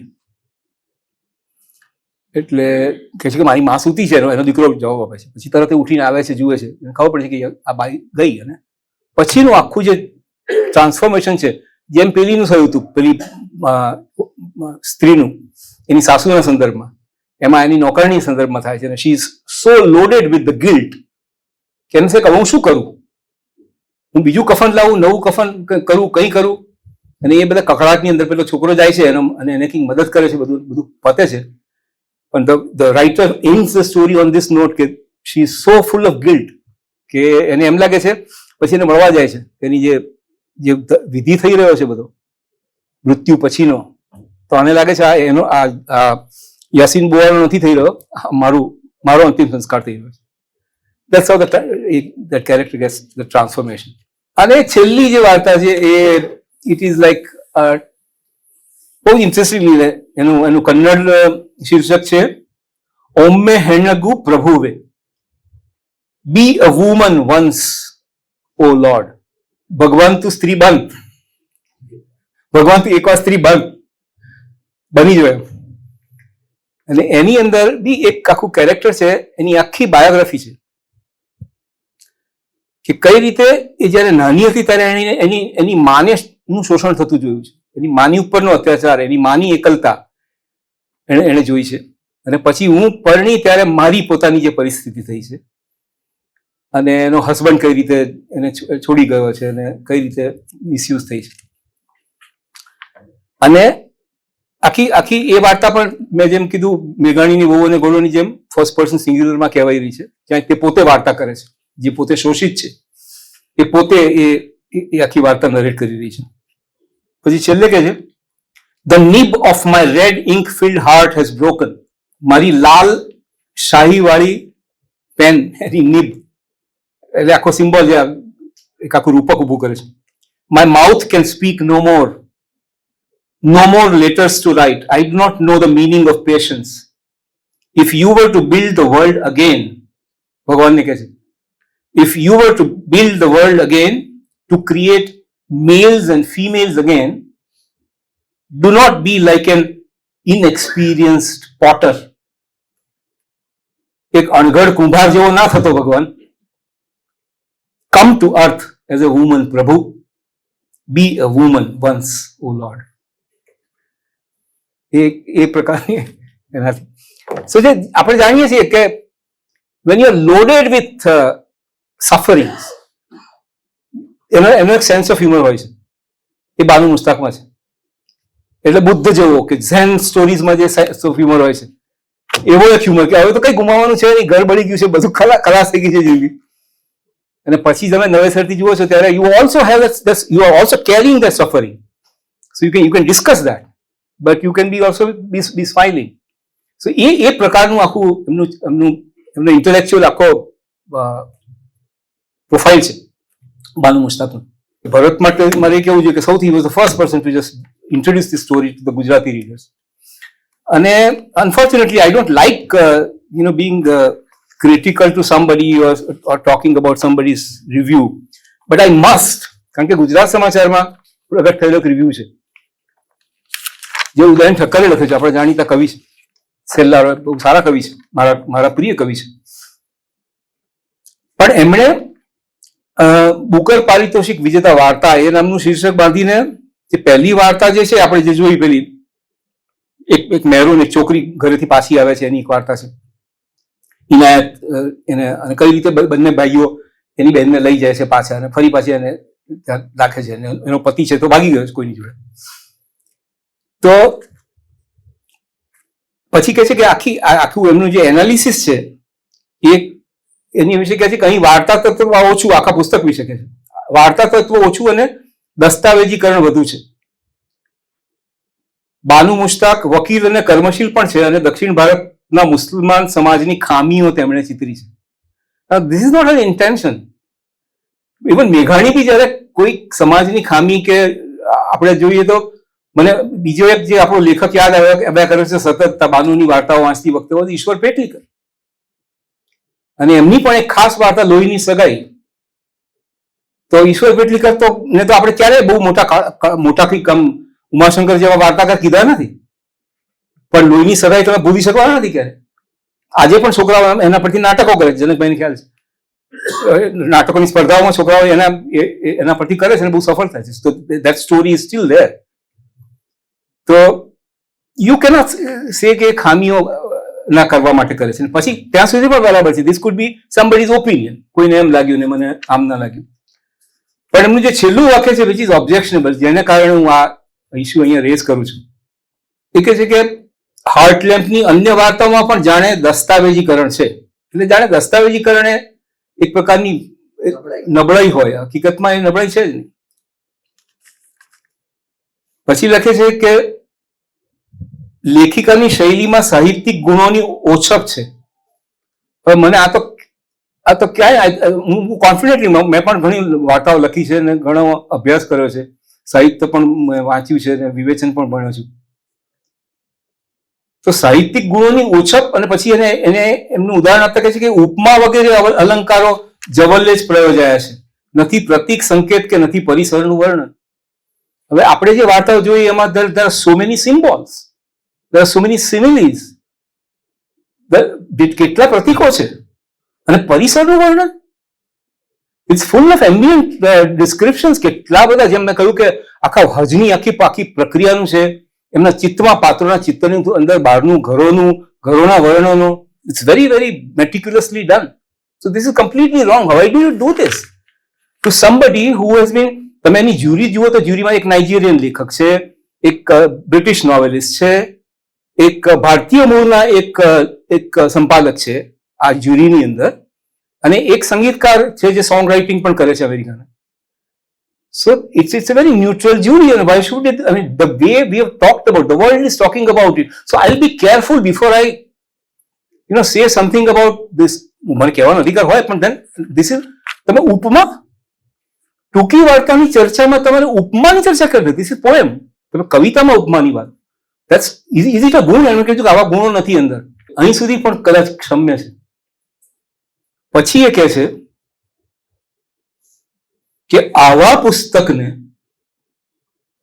મારો શબ્દ, મારો જે વાંધો છે આવા શબ્દ સામે છે, આવા પુસ્તકને ઉચ્ચ સાહિત્યિક પારિતોષિક પ્રાપ્ત થાય ત્યારે પ્રશ્ન ઉઠે છે કે શું વિદેશીઓને પારકા દેશના પછાતપણાની વાતો ઉજાગર કરવામાં આનંદ મળતો હશે? Now this is so regressive. એટલે why do we have to look at it like this? કે આમાં વિદેશીઓ કઈ રીતે આને જુએ છે? કે તમે આખી વાર્તા જોવાથી, આપણે અહીંયા બેઠા છીએ, બેંગ્લોર તો રોજ જઈએ છીએ, તો આપણને આ પરિવેશની ખબર નહોતી. સો વી શુડ બી થેન્કફુલ કે આ અનુવાદ થયો આનો, તો આ ગુજરાતીમાં અનુવાદ થવો જોઈએ આનો. એટલે એક મારી ફરિયાદ એ પણ છે કે દાખલા તરીકે આની ગીતાંજલિના પુસ્તકો સર્બિયનમાં પણ અનુવાદિત થયા છે, બીજી કેટલીક યુરોપિયન લેંગ્વેજીસમાં પણ આ બધું થઈ રહ્યું છે. એટલે આપણે ક્યાંક એકદમ પેલો જાણે કે જેને કહેવાય ને પેરોકિયલ અને બ્લિંકર્ડ, જે ઘોડાના ડાબલા પહેરીને આપણે જે માત્ર આટલું જ જોતા હોઈએ એ રીતે વાત કરીએ, ઇઝ નોટ ફેર. બટ ભરતનો રિવ્યુ ઘણો બધો ડિટેલમાં છે, એટલે એનાથી વિદ્યાર્થીઓને પણ મદદ મળશે. અને આઈ ડેફિનેટલી વોન્ટ, જે બી સાહિત્યના વિદ્યાર્થીઓ છે કે સાહિત્યના શિક્ષકો છે, મને સતત લાગ્યા કર્યું છે આ વાર્તા જોતા કે કોઈ ઇન્ડિયન લિટરેચરનો જો કોર્સ હોય, આપણે કમ્પેરેટિવ લિટરેચર માટે ભોળાભાઈ પટેલ કેટલા બધા, એમનું આયુષ્ય ભગવાને, નહીં તો he was very keen on it. જે જાદવપુર યુનિવર્સિટીમાંથી એ પ્રકારનું કમ્પેરેટિવ લિટરેચરનો અમારે ઘણી વાર સાહિત્ય પરિષદમાં ચર્ચા એમની સાથે થઈ હતી. એ વખતે હી વોન્ટેડ એક એમને એવા પ્રકારનો પ્રોજેક્ટ કરવો હતો. તો કમ્પેરેટિવ લિટરેચરનો અત્યારે સમય છે, ત્યારે દુનિયાભરમાં લોકો ઇન્ટરેક્ટિવ કામો કરે છે, એકબીજાના સાહિત્યને જુએ છે. તો એવો કોઈ ઇન્ડિયન લિટરેચરનો કોઈ જો કોર્સ કરતું હોય તો એના માટેની આઈડિયલ ટેક્સ્ટ બુક છે. એટલે એવી ટેક્સ્ટ બુક છે જે પરિવેશમાં હું ભણ્યો છું.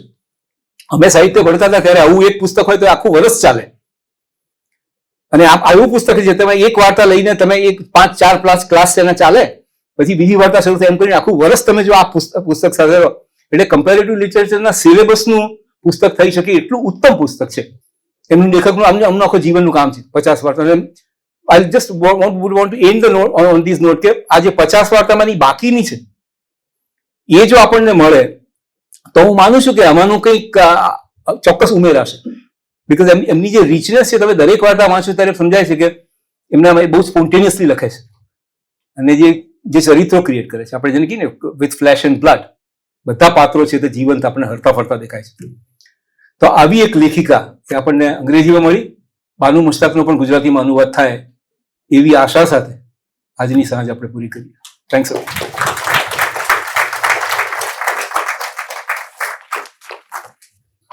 માન્ય શ્રી પરેશભાઈના વક્તવ્યથી આપણને કે વિશેષ પ્રાપ્તિ થઈ હોય તો ખૂબ તાળીઓથી એમનું અભિવાદન કરીશું.